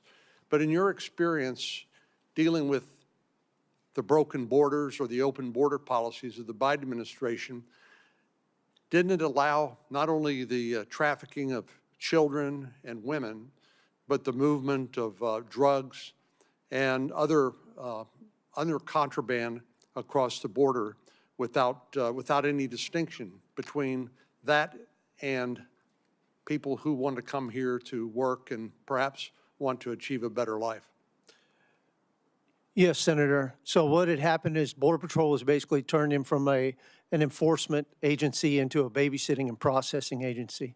They were tied up on the border actually processing people to get them into this country as fast as possible. Friends of mine in Border Patrol said they would get in trouble for not processing enough people into the country in a timely manner. And what that did was that left our borders wide open for people to come through and to bring stuff through. But I will tell you that during that time period, slave trade outpaced narcotics as far as the revenue that the government was aware of that the cartels made. And so that's one of the problems that we're seeing now is this was not an immigration issue. This was a slave trade issue. These people were brought here by the cartels because we ceded our authority of the border from the U.S. government to the cartels. And they brought those people here and put them into indentured servitude, and I've seen that firsthand. We have imported millions upon millions of people. We have put them in a peon class, and they are now trying to pay off their debts to their masters. They are beholden to workplaces, whether it be in a farm, whether it be in a kitchen, whether it be at the hotel, or whether it be unloading 18-wheeler loads of dope or moving different product or killing people. They are beholden to the cartels to do whatever it is they are told to do by the cartels and their affiliate organizations. And that's a direct result of the last 4 years. And Sheriff, is it your experience that the only thing or maybe the main thing that the cartels care about is money? That is absolutely it. And I will touch on one thing that Senator Padilla mentioned about people working in the fields. I don't know if y'all have ever sat down face-to-face with a Sicario in a small room, but I've done it on multiple occasions. Those individuals didn't just kill people for a living. They also worked out in the fields. They were welders helpers. They worked on pipelines. They had regular jobs during the day, and they killed people on their time off for the cartels. So just because somebody works at the local farm or works in some industry doesn't mean they don't have the capacity to do evil and do those things. And so that we need to understand.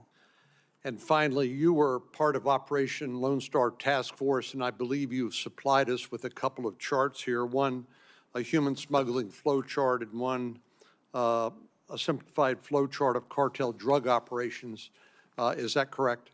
That is correct. And those are based off of our experiences of conducting investigations. These will, without objection, these will be made part of the record.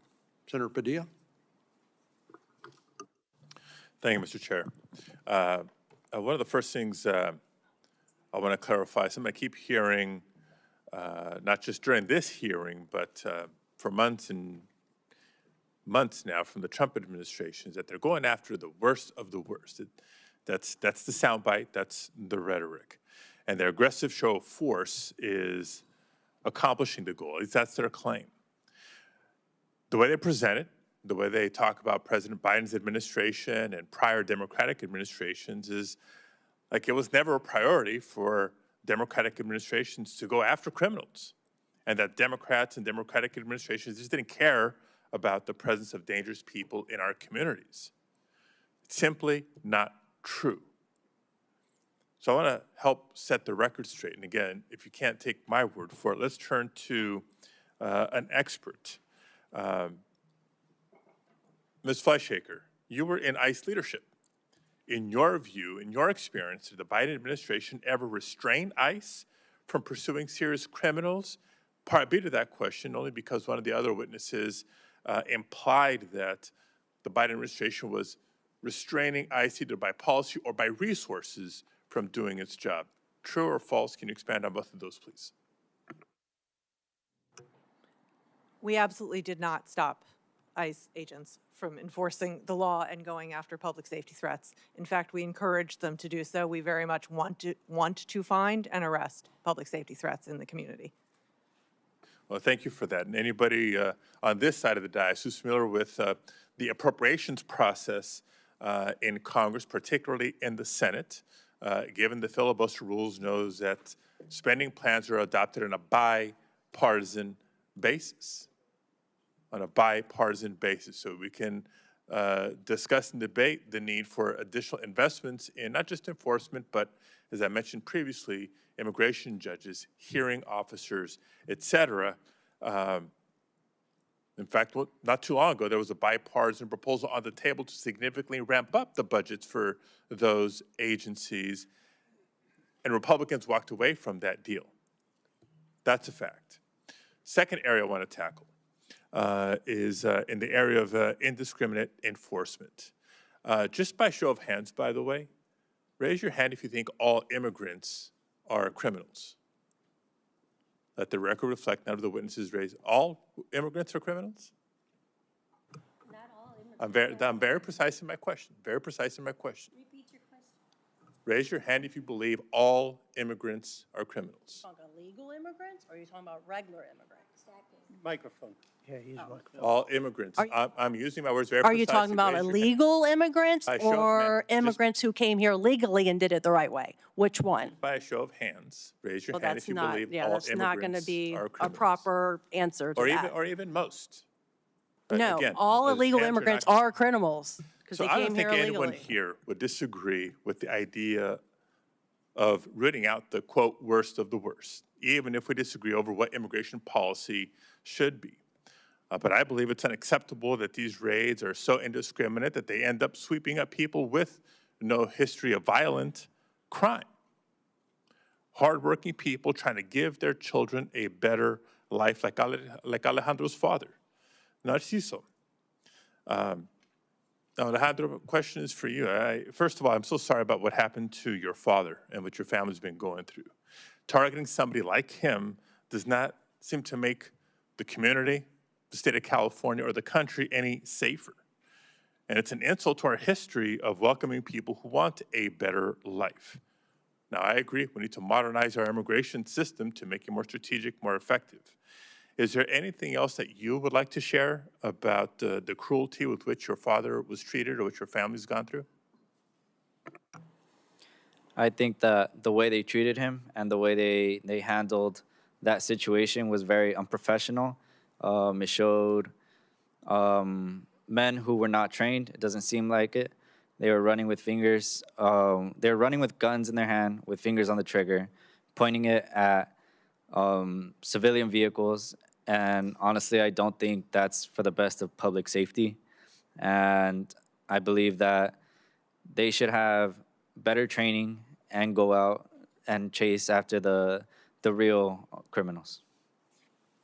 Well, I couldn't agree more. And the more resources, personnel, funding, and otherwise that's directed at, again, just broad-based enforcement is less focus, less prioritization of those violent criminals that we know are out there, the administration knows are out there, but they're not the clear priority or focus. If I may, Mr. Chairman, just one more question in this round. We know that the massive show of force by the Department of Homeland Security has scared people across communities, not just Los Angeles, not just throughout my home state of California, but other parts of the country, to the point that we're now seeing people hesitate to go to work, hesitate to patronize stores, and to visit public spaces, even go to church. So I'm deeply concerned that this fear will also deter people from reporting crimes like domestic violence, sexual assault, robbery, etc. Dr. Veliz, you have 3 decades of experience encouraging community members to come out of the shadows and trust you and your officers to report crime, to engage in law enforcement, to improve public safety. You spoke to this a little bit during your opening statement, but can you describe the impact of these indiscriminate raids on the types of relationships that you trained your officers to build with immigrant communities? Thank you, Senator Padilla, for the question. So under my leadership, Senator Padilla, we spent days, years, weeks I spent 30 years building trust. Trust is the fulcrum to crime reduction, to the safety of community members, to the safety of police officers. This is an ongoing daily through every single interactions. When the community have the perception that we're involved in immigration enforcement, they are not gonna come forward and report crimes. They're not gonna come forward and access police services. Thus, what's gonna happen is that will increase the percentage for this immigrant communities to be revictimized by violent offenders. And once again, that will put greater risk for police officers. Community members are the ones who are home in their community 24/7. They are our eyes and ears when we respond and we try to reduce crime. Thank you, Mr. Chair. I have additional questions. I'll wait for the next round. Senator Moody. Thank you, Mr. Chair. I am the newest senator here, certainly the newest on judiciary, and I am so glad that I am here in this capacity now because I served as Florida's Attorney General and watched in horror as Biden and his handlers and the radicals in charge of his administration systematically and intentionally broke down all of the structures and security safeguards at the border. And it was only through litigation that we were able to uncover documents that showed their plan was in place from day one. In fact, when they started rolling out executive orders dismantling everything that the Trump administration had put into place, they were warned by those in the administration and Border Patrol and DHS that if you do this, we will immediately be overrun. We will immediately lose any control at the border, and we do not have the ability to keep pace with the detention capacity that will be needed. And in fact, ignoring all of those warnings by their own administration, they not only went ahead and issued the executive orders dismantling everything that Trump had put into place, they then asked for less money for detention beds. And the consequences and the chaos that unfolded not only was predicted by their own administration, it put law enforcement at the border at risk. It put families and communities at risk. It put our nation's sovereignty and security at risk as more and more people flooded into this country with previous criminal backgrounds and those that were on the terrorist watch list. And as I pursued litigation, a judge said, Biden and his administration has turned our border into nothing more than a meaningless line in the sand. And when there were warnings that our border would be overrun when Title 42 was expiring, Florida uncovered documents saying that their grand plan was to step back and let it be overrun. And in my litigation as Florida's Attorney General, I uncovered that not only were they pushing more and more and more and more and more historic numbers into our country unvetted, that they established quotas every day to make sure that Border Patrol pushed a certain amount of numbers into our country that was barely vetted. So as Attorney General, when I had sheriffs from all over my state calling me to say that the Biden administration was canceling detainers on criminals in their jails and telling them to release them back into the communities, I was horrified. Horrified not only because I work with law enforcement across the state and I knew that was doing what that was doing to their communities, but horrified because I knew that went against not just the policies of Republican administrations, but Democratic administrations. It was a radical's wish list.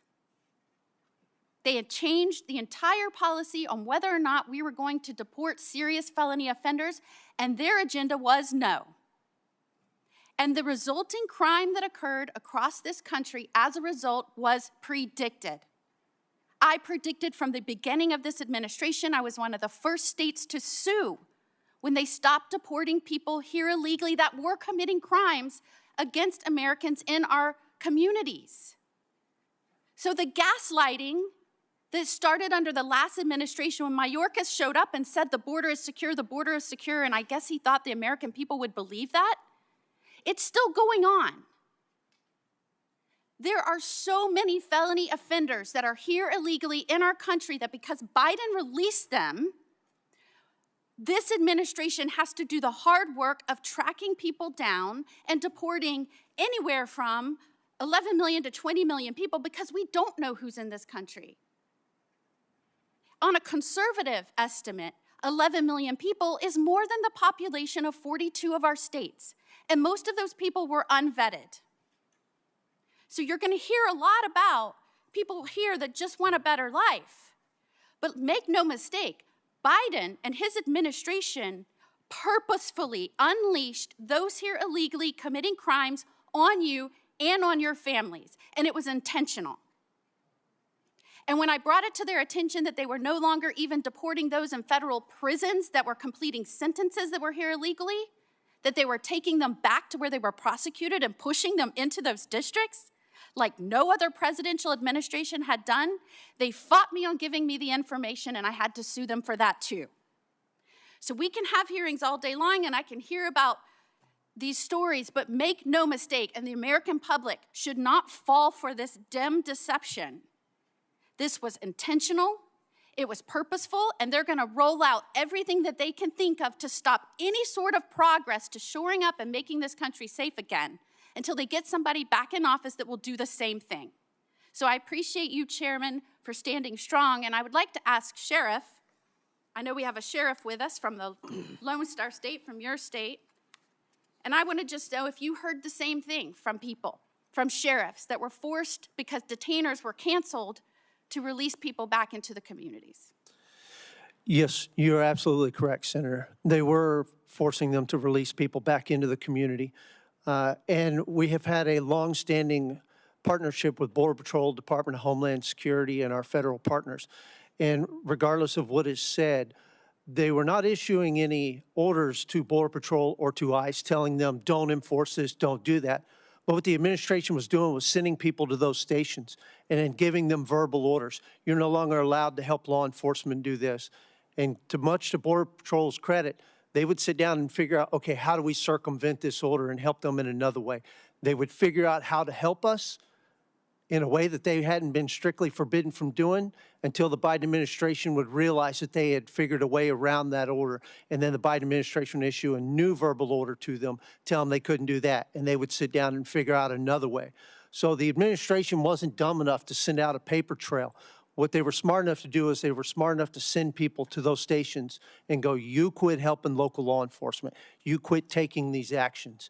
Well, indeed, they held back as much paper as they could until attorneys general like me and others pushed in court and got it and found the documents that showed they knew this was happening their first month in office. They knew we would be overwhelmed, and they did it anyway. And if I just might, Chairman, I am a mother as well, and I just want to say thank you. I can't imagine the loss of a child, but sharing those stories and making sure this never happens again in our country because we can follow the law, we can do what's right. I want to thank the parents that share their stories, and I want to thank every law enforcement man and woman who signed up to wear the badge and stand between chaos and order and good and evil and made sure that this country stands for what we were founded on.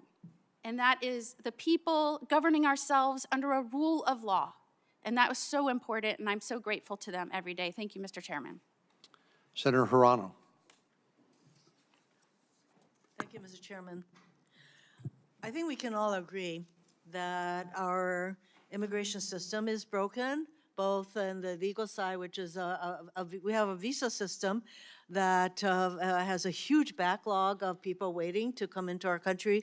And also we have a lot of undocumented people. And I would like to correct the record in that there are some 11 million undocumented people here.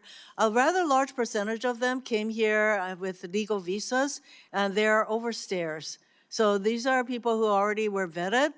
in order to get visas to come into our country. So, you know, things are, the issue of immigration is complicated, but we agree that we have a broken system. And I'm glad that when I was first elected to the U.S. Senate, one of the major bills that I worked on as a member of this committee was the Comprehensive Immigration Reform Bill. And while it didn't have all of the kinds of provisions that I would have supported, it was a good start. It was a good faith effort to address the complexities of immigration reform, and I thought it was a relatively fair bill, so I voted for it. Unfortunately, the House never got around to addressing that bill or doing anything with the bill, and so here we are. The whole issue has become highly, highly politicized. We now have a regime that wants to deport 1 million people a year, if not more. They would like to deport 11 million people. How that is supposed to happen is beyond me, but that maybe that is one of the reasons that they are basically moving so much of our law enforcement community, whether it's the DOJ or all of our various agencies, into focusing on deportations. Now, I think we can all agree that people who should be deported are the ones who are violent criminals who have committed crimes. That is not what is happening in our country. So the kind of roundups where the quota or the requirement is that I should arrest 3,000 people a day, see, that leads to all kinds of actions on the part of ICE and the other agencies that they have focusing on deportation and rounding up people who pose no danger, no safety danger to our communities. But it's certainly creating havoc and fear in our communities. So that is what is happening. So rather than working on what I would consider to be comprehensive immigration reform that we can, I hope, all agree on some of the provisions, no, we are continuously blaming the prior administration. Let us not forget that one of the major issues relating to Trump's first administration was the fact that they separated children from their parents and never kept track of who their parents are. And there are some of these children who have never been reunited with their families. And I think that is, that's not the way that we should be conducting our immigration enforcement. So I would say that we should have ICE prioritize violent criminals, people who have that kind of record. That is not what is happening. So I have a question for Ms. Flesher. Am I pronouncing your name correctly, please? Fleischaker. Flesher? Yeah. Okay, so last month, on June 23rd, ICE forced a disabled Purple Heart veteran named Se John Park to self-deport. He was a green card holder, but his undiagnosed PTSD led to a drug dependency, which is frankly all too common among our veterans. After an arrest for bail jumping in 2009, his green card was revoked, but he was allowed, this is 2009, allowed to stay with yearly check-ins with ICE. So he did that every year. He would come in, and he's been living in Hawaii for the past 10 years, where he's raised 2 kids and cares for his 85-year-old mother, who is in the early stages of dementia. That all changed this year when ICE, under this administration, threatened to lock him up unless he left the country. So he's self-deported. So, Ms. Flesher, does Mr. Park strike you as someone who should be a priority for detention and removal? I think the issue for me is that when we focus on numbers instead of quality, we end up focusing on people without criminal arrests, people who are contributing to their communities. We need to be focusing on real public safety threats, national security threats, and recent border crossers. Mr. Chairman, I'm sorry that my time is up, but you get my, but the priority should be to deport people who pose a safety danger to our community. And a huge number of the people who are going through that process do not pose danger to our community. So that is a use of resources that cannot be justified. Thank you. Senator Graham. Thank you very much, Senator Cornyn, for having this hearing and all you've done to shed a light on this. This is very helpful for the country and the Senate, I think. Is it Ms. Fleischhacker? Yes. Okay. Let me just ask you just a general question. How long were you the chief of staff for ICE in the Biden administration? A year. Excuse me? 1 year. Looking at those 4 years, would you say they were successful in terms of border security? Well, at ICE, I was responsible for interior enforcement. I wasn't responsible for border security. I would say that the people I know worked as your hard as they work could product, every day. I mean, the caseload, how would you rate border security during your time? I would say border security is very important, and I I know. mean, how do you think the Biden administration did in securing our border? I think that there were a lot of people who came during the Biden administration. Like 11 million. I would say that's not very secure. Mr. Veliz? Yeah, thank you, sir. Believe, sir, yeah. Yeah, how would you rate the border security initiatives of President Biden, successful or not? Senator, I'm here to testify based on my 30 years of experience as a police officer in building trust and creating safer communities. I'm not an expert in providing you with an assessment of the Biden administration. Well, I mean, just generally speaking, 11 million encounters is a lot, right? It seems like a large number, Senator, yes. Yeah, okay. So the goal is to fix that. Mr. Arthur, Yes, Senator. how did we go from the worst border to the most secure border in like 30 seconds? It's all a matter of will. The laws were already in place at the time that President Biden took office. He could have continued the same policies that President Trump had in place when we had a very high level of border security. In fact, even before Title 42 went into effect, the border was secure based upon my 3 decades of experience. But the reason that the border became insecure is because those policies were reversed and the detention mandates that this Congress has put into place were ignored. So we went from 160,000 encounters a month for 4 years down to a small amount, right? Deterrence is the touchstone of enforcement at the border, and if you take away the deterrence, people are going to come in. President Trump put the deterrence back. The only point I'm trying to make is that the people who are criticizing President Trump are the ones that allowed the problem to exist. You'd be the last group of people I would ask advice from about how to keep this thing going in the right direction. So I want the American people to know that President Trump in 6 months has gotten the border under control after 4 years of absolute chaos.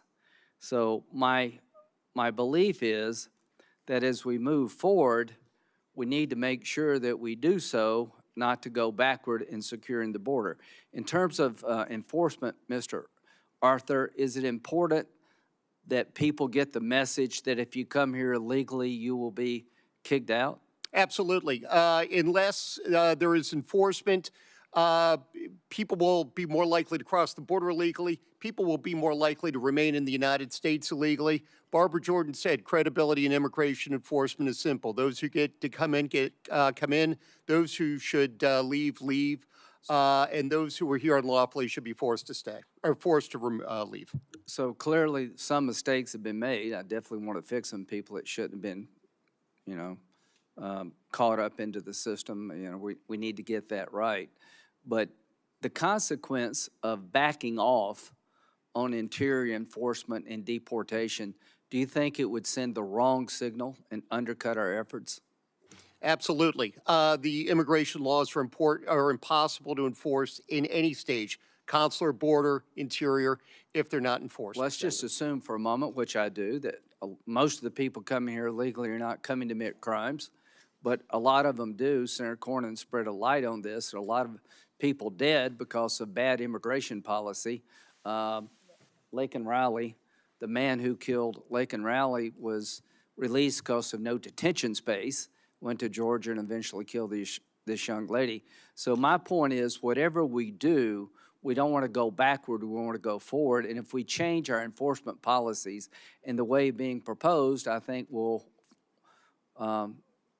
lose our gains, and I don't want to do that. Thank you, Senator Cornyn, for having this hearing. Thank you, Senator Graham. Senator Klobuchar.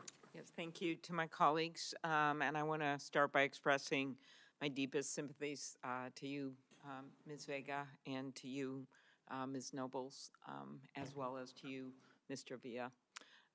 And I have always, as Senator Graham knows, because we've worked together on a number of bipartisan immigration bills, unfortunately, they have not passed. They passed through this committee, though, and several of these comprehensive bills had much funding for the border and changes to border security, and I strongly agree that securing our borders and ports of entry must be a top priority. I supported the border agreement negotiated with Senator Langford last year, and we must prioritize public safety, including deporting violent criminals.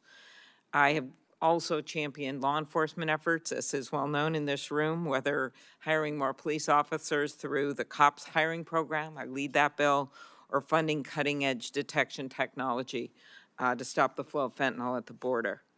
But I also know from my time as the top prosecutor in the biggest jurisdiction in my state for 8 years that it is always looking at how do you spend your law enforcement resources.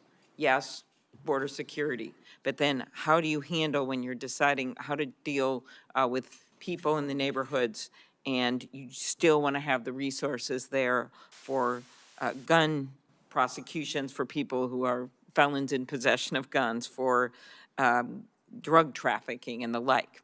And so I do have serious concerns of some of the diversion of resources when it comes to some of these nonviolent people in the communities, the fear and chaos that we've seen wrongfully deporting people, undermining due process and the rule of law. And I'm just going to ask a few questions because we have a vote going on. I was at another hearing, so I apologize. Of Dr. Valise, who's been in my state, and I want to thank him for his work. And I've often said that immigrants don't diminish America. They define America. They are America. And our state is home to people from all over the world. And I have prosecuted people for serious crimes that come from other places, but I also prosecuted people that were born in our country. And I want you to talk just a little bit, your 30-year career in law enforcement. You're known as a bridge builder in our community.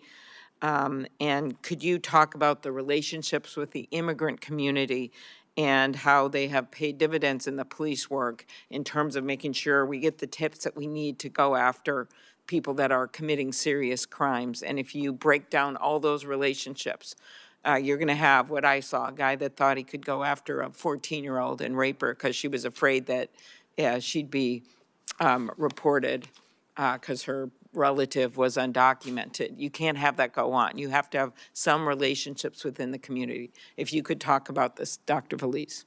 Thank you, Senator Klobuchar. And police officers, we have a variety of strategies and techniques to deter crime, identify violent offenders. But one of the biggest and most valuable tools that I saw in my 30-year career as a police enforcement is the human value from the community, providing that intelligence information daily.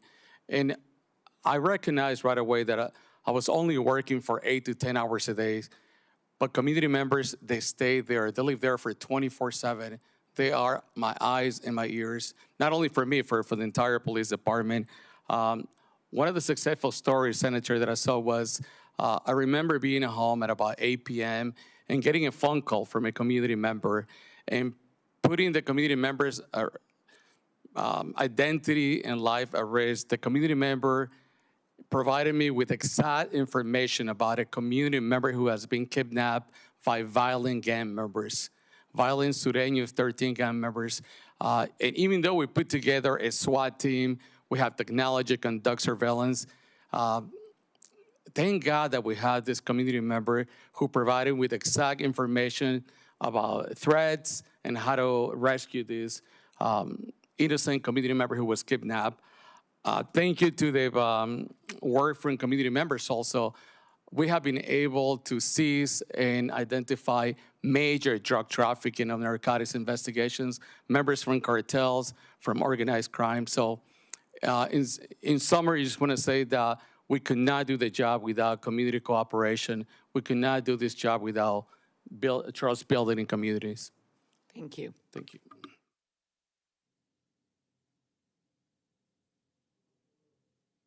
Clarify just a few things. Ms. Fleischhaker, do you believe that everybody who is all individuals who are under final orders of deportation should actually be deported? I believe that people with final orders of removal have gone through the legal process and then are eligible for removal, for deportation. You don't think they should be deported, or you do think they should be deported? I think that those are the people who can be removed. Those are the people who should be removed. So there actually are some illegal aliens who should be deported. How about convicted criminals? Should they be deported? Undocumented convicted criminals, those are the people who I think we should be prioritizing for removal. Mr. Avila, I think there's a lot of misconceptions about otherwise law-abiding individuals who violate our immigration laws and come into the United States. First of all, illegal entry into the United States is a crime, is it not? That's right. We call it EWI, entry without inspection. That's a violation of 8 U.S.C. 1325. And in your lengthy experience in law enforcement and dealing with the border, is that the only law that people who illegally enter the country violate? No, it depends how you enter, when you enter, how many times you've entered and been encountered.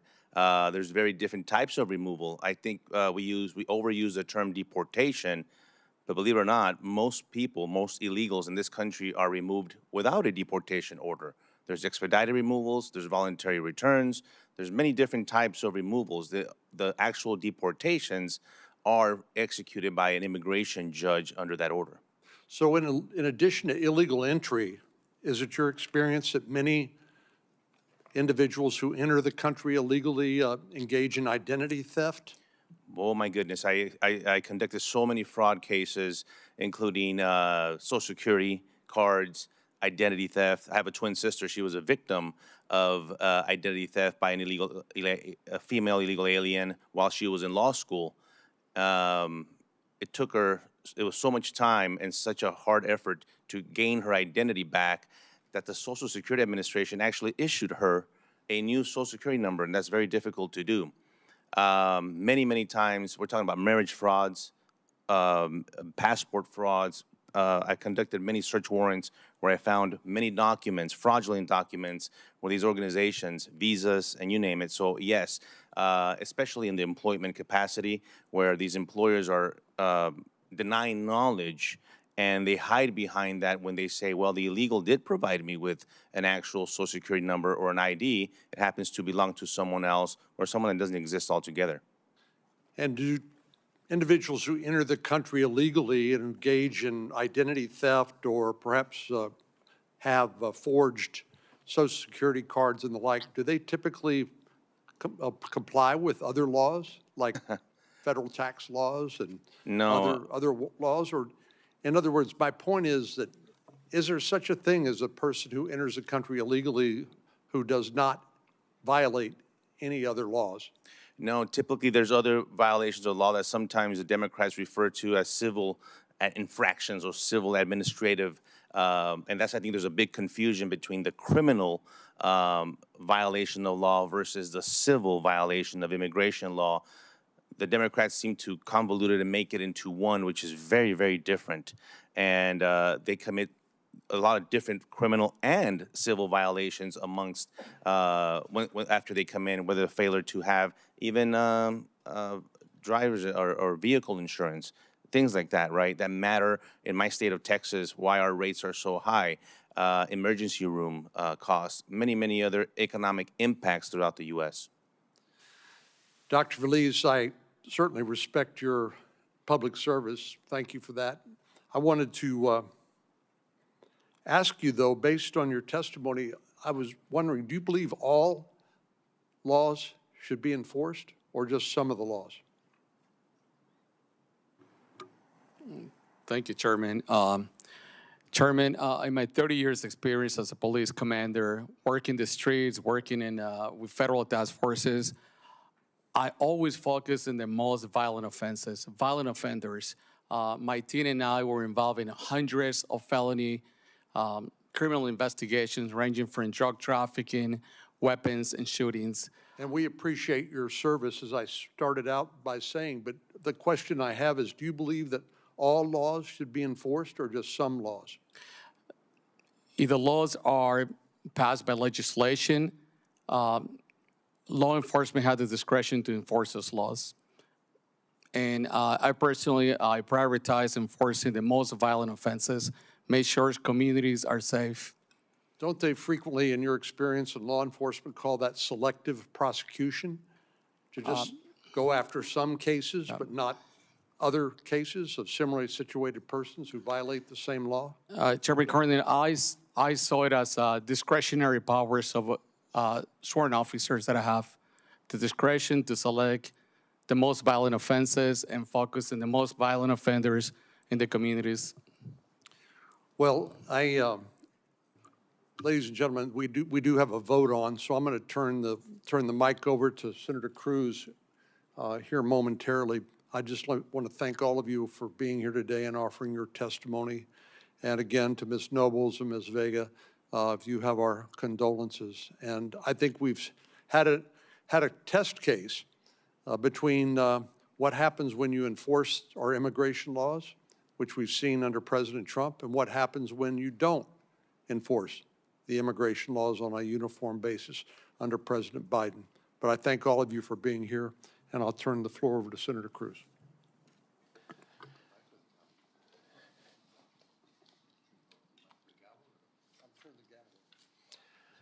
Thank you, Mr. Chairman, and thank you for holding this hearing. For 4 years under Joe Biden and the Democrats, this country witnessed an invasion at our southern border. It is an invasion that has no precedent in the history of our country. 12 million illegal immigrants were allowed to come into this country. And that was deliberate. It was not an accident. It was not negligence. It was a deliberate choice that Joe Biden and Kamala Harris and Alejandro Mayorkas and every Democrat senator and House member made. They looked at 12 million illegal immigrants and they saw what they believed would be future Democrat voters. And they were willing to allow Americans to be murdered, American women to be raped, American children to be brutalized by violent criminals day after day after day. In his first 71 days in office, President Biden released 184,241 illegal immigrants. That was a decision. By the way, it was a lawless decision. Federal immigration law says they shall be deported. No president has ever done what this administration did, which is say, we don't care about the law. We are all about partisan politics, and we're going to let them all go. And God help the communities we release them into. His first 71 days, Joe Biden averaged 2,600 releases per day. Let's compare that to the same 71-day period in 2025 under President Trump. Joe Biden, 184,241. Donald Trump, 9. Not 9,000, not 900, 9. That is a 99.995% reduction. At the State of the Union address, Democrats did something else unprecedented. They decided they wouldn't stand for the president, they wouldn't applaud for the president. The only thing they would do is emanate hate and rage for the president of the United States. So Alexis Nungaray was at the State of the Union address. I've gotten to know Alexis well, the mother of Jocelyn Nungaray, a beautiful 12-year-old girl raped and murdered in my hometown of Houston. The Democrats sat there and wouldn't applaud for the mother whose baby girl was taken from her.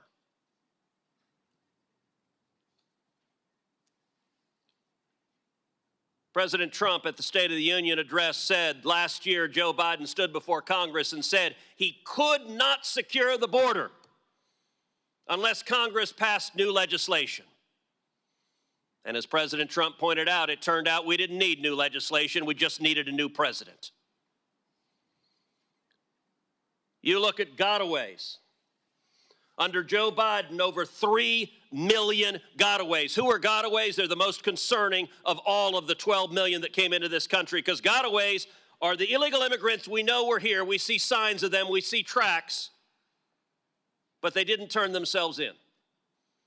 Gotaways are much, much more likely to be murderers, much more likely to be rapists, much more likely to be child molesters, much more likely to be gang members, much more likely to be terrorists.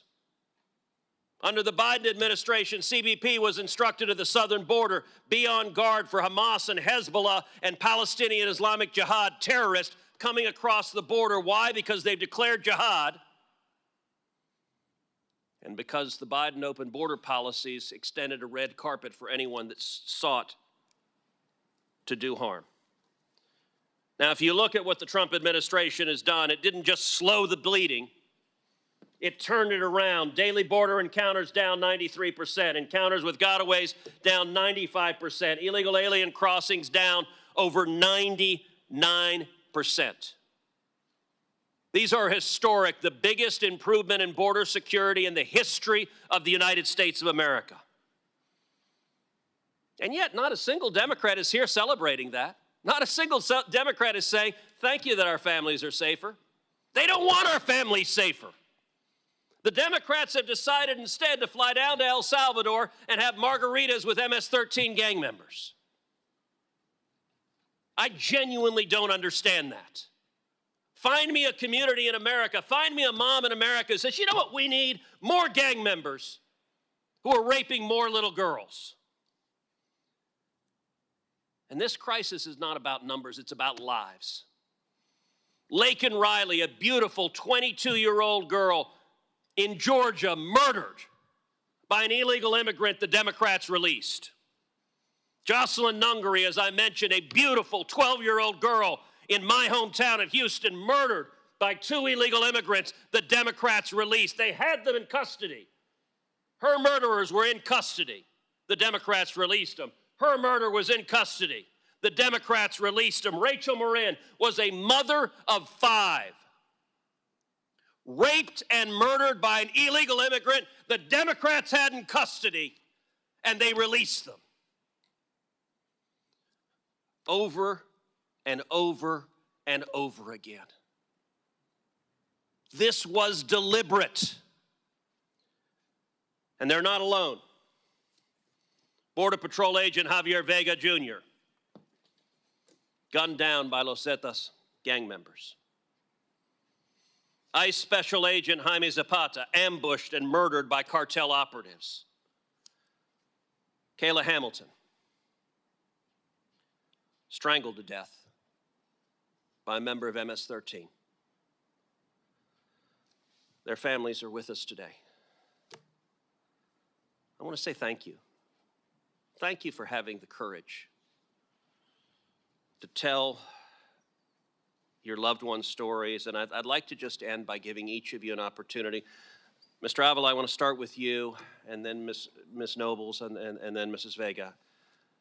tell this committee and tell the American people a little bit about Javier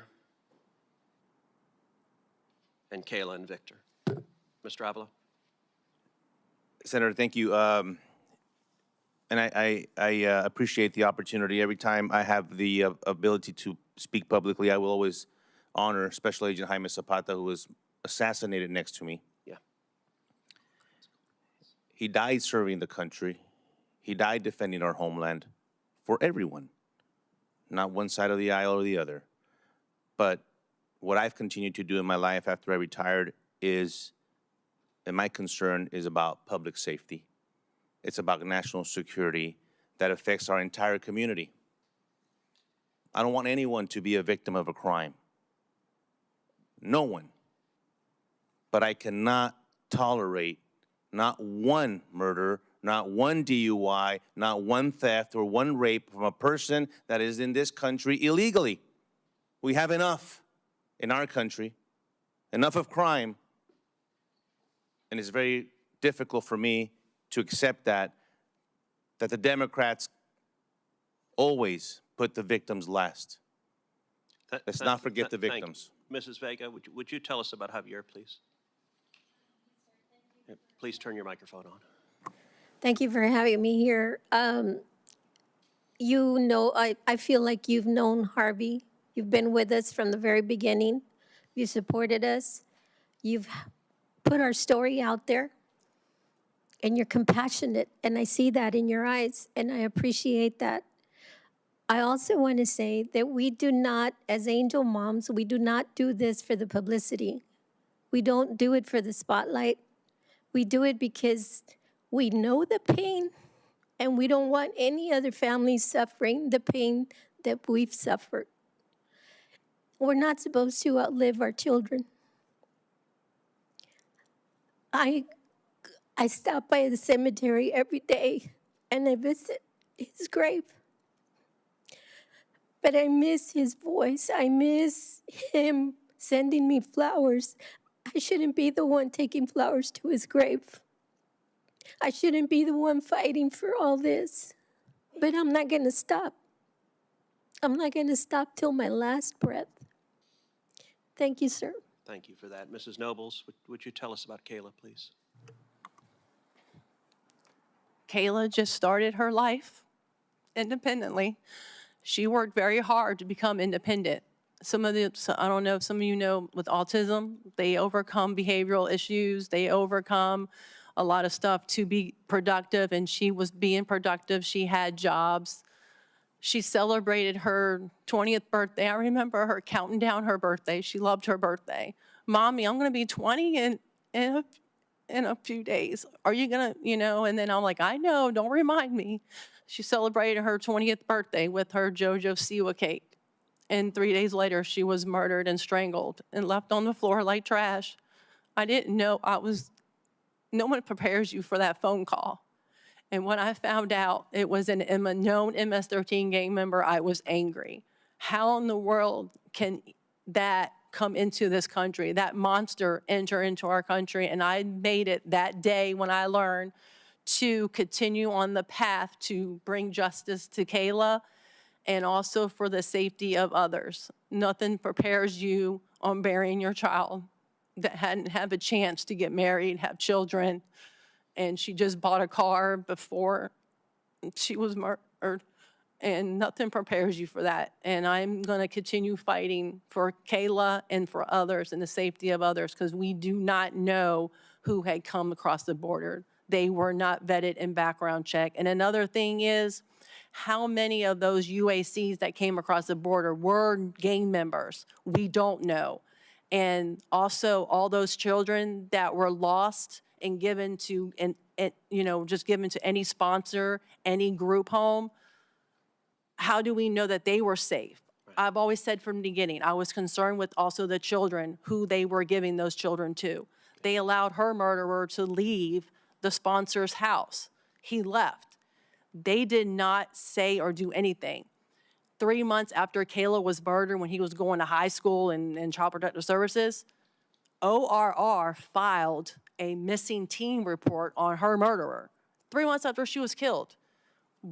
Did a sponsor say anything? I don't know. We don't know if the sponsor said anything or what happened. I think they were just trying to cover their butt because they knew that that Walter killed Kayla. And then they were like, oh, well, we better report him missing. Well, let me say to each of the witnesses here, thank you for being here, but especially Mr. Avila, Mrs. Nobles, Mrs. Vega, especially thank you for being here, and thank you for not only sharing your pain, but making clear these are real people whose lives were taken and they didn't have to die. They shouldn't have to die. And your government failed you.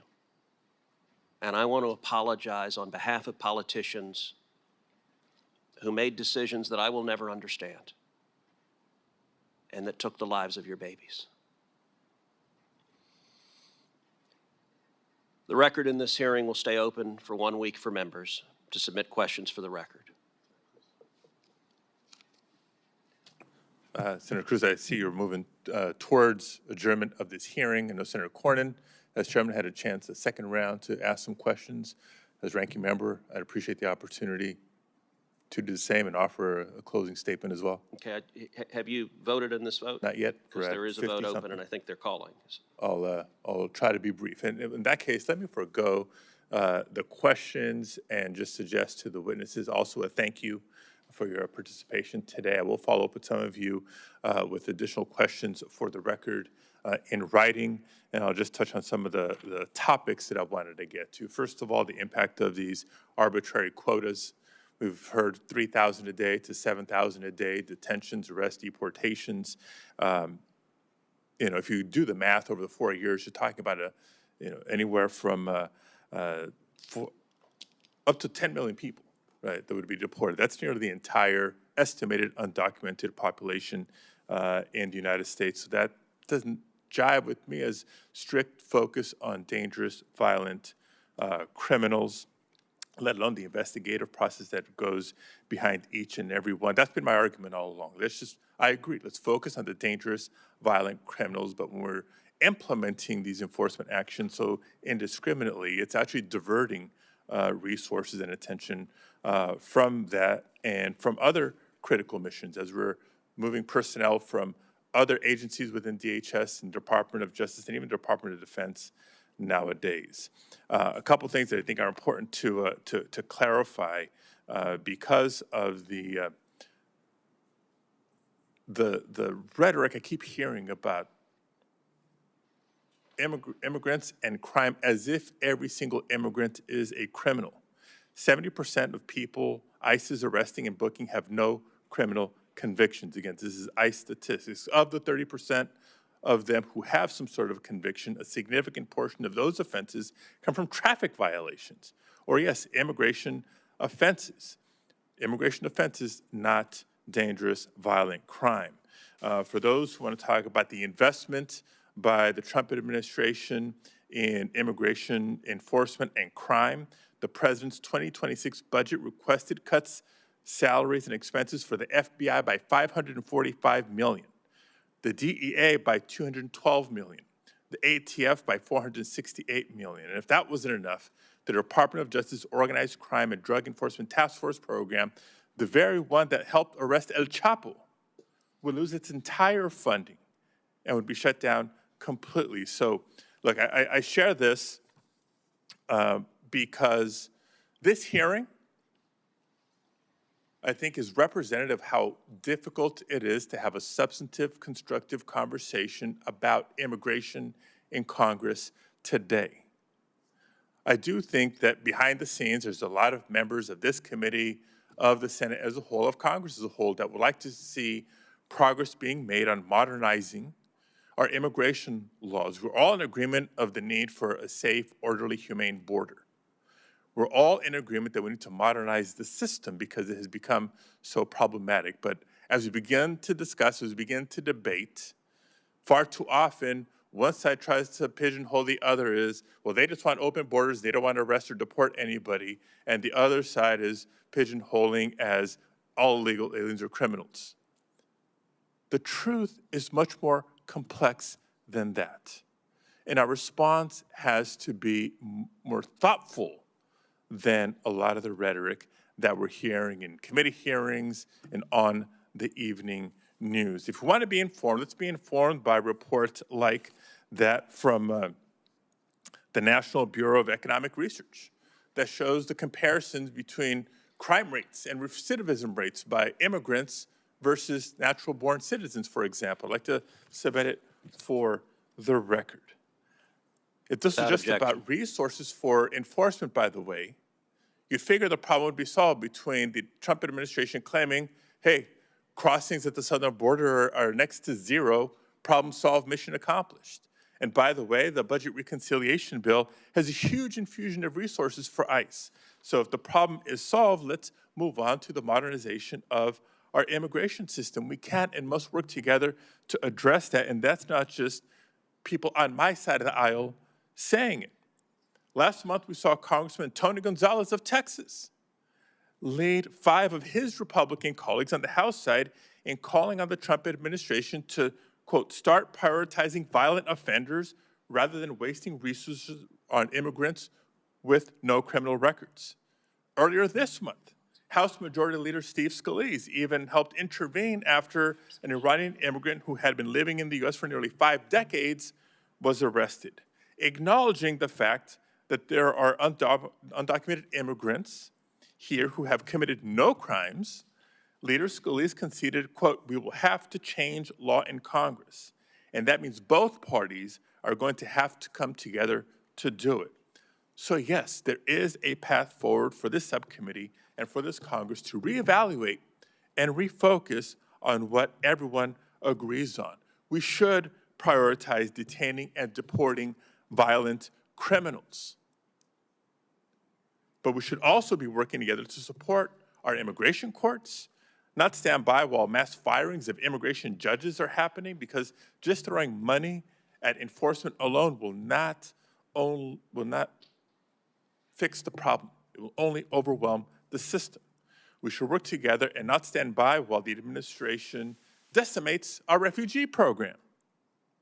And just as Leader Scalise implied, we have to be able to protect these long-term residents of our country who have lived and contributed here for decades and who deserve a path to citizenship. My sincere hope is for this subcommittee to drop the theater. Being loud doesn't make you right about everything. We have to come together and get serious about bipartisan solutions. I'm ready to do the work. Thank you, Mr. Chair. Thank you again to each of the witnesses. The record will stay open for 1 week for members to submit questions for the record, and the hearing is adjourned.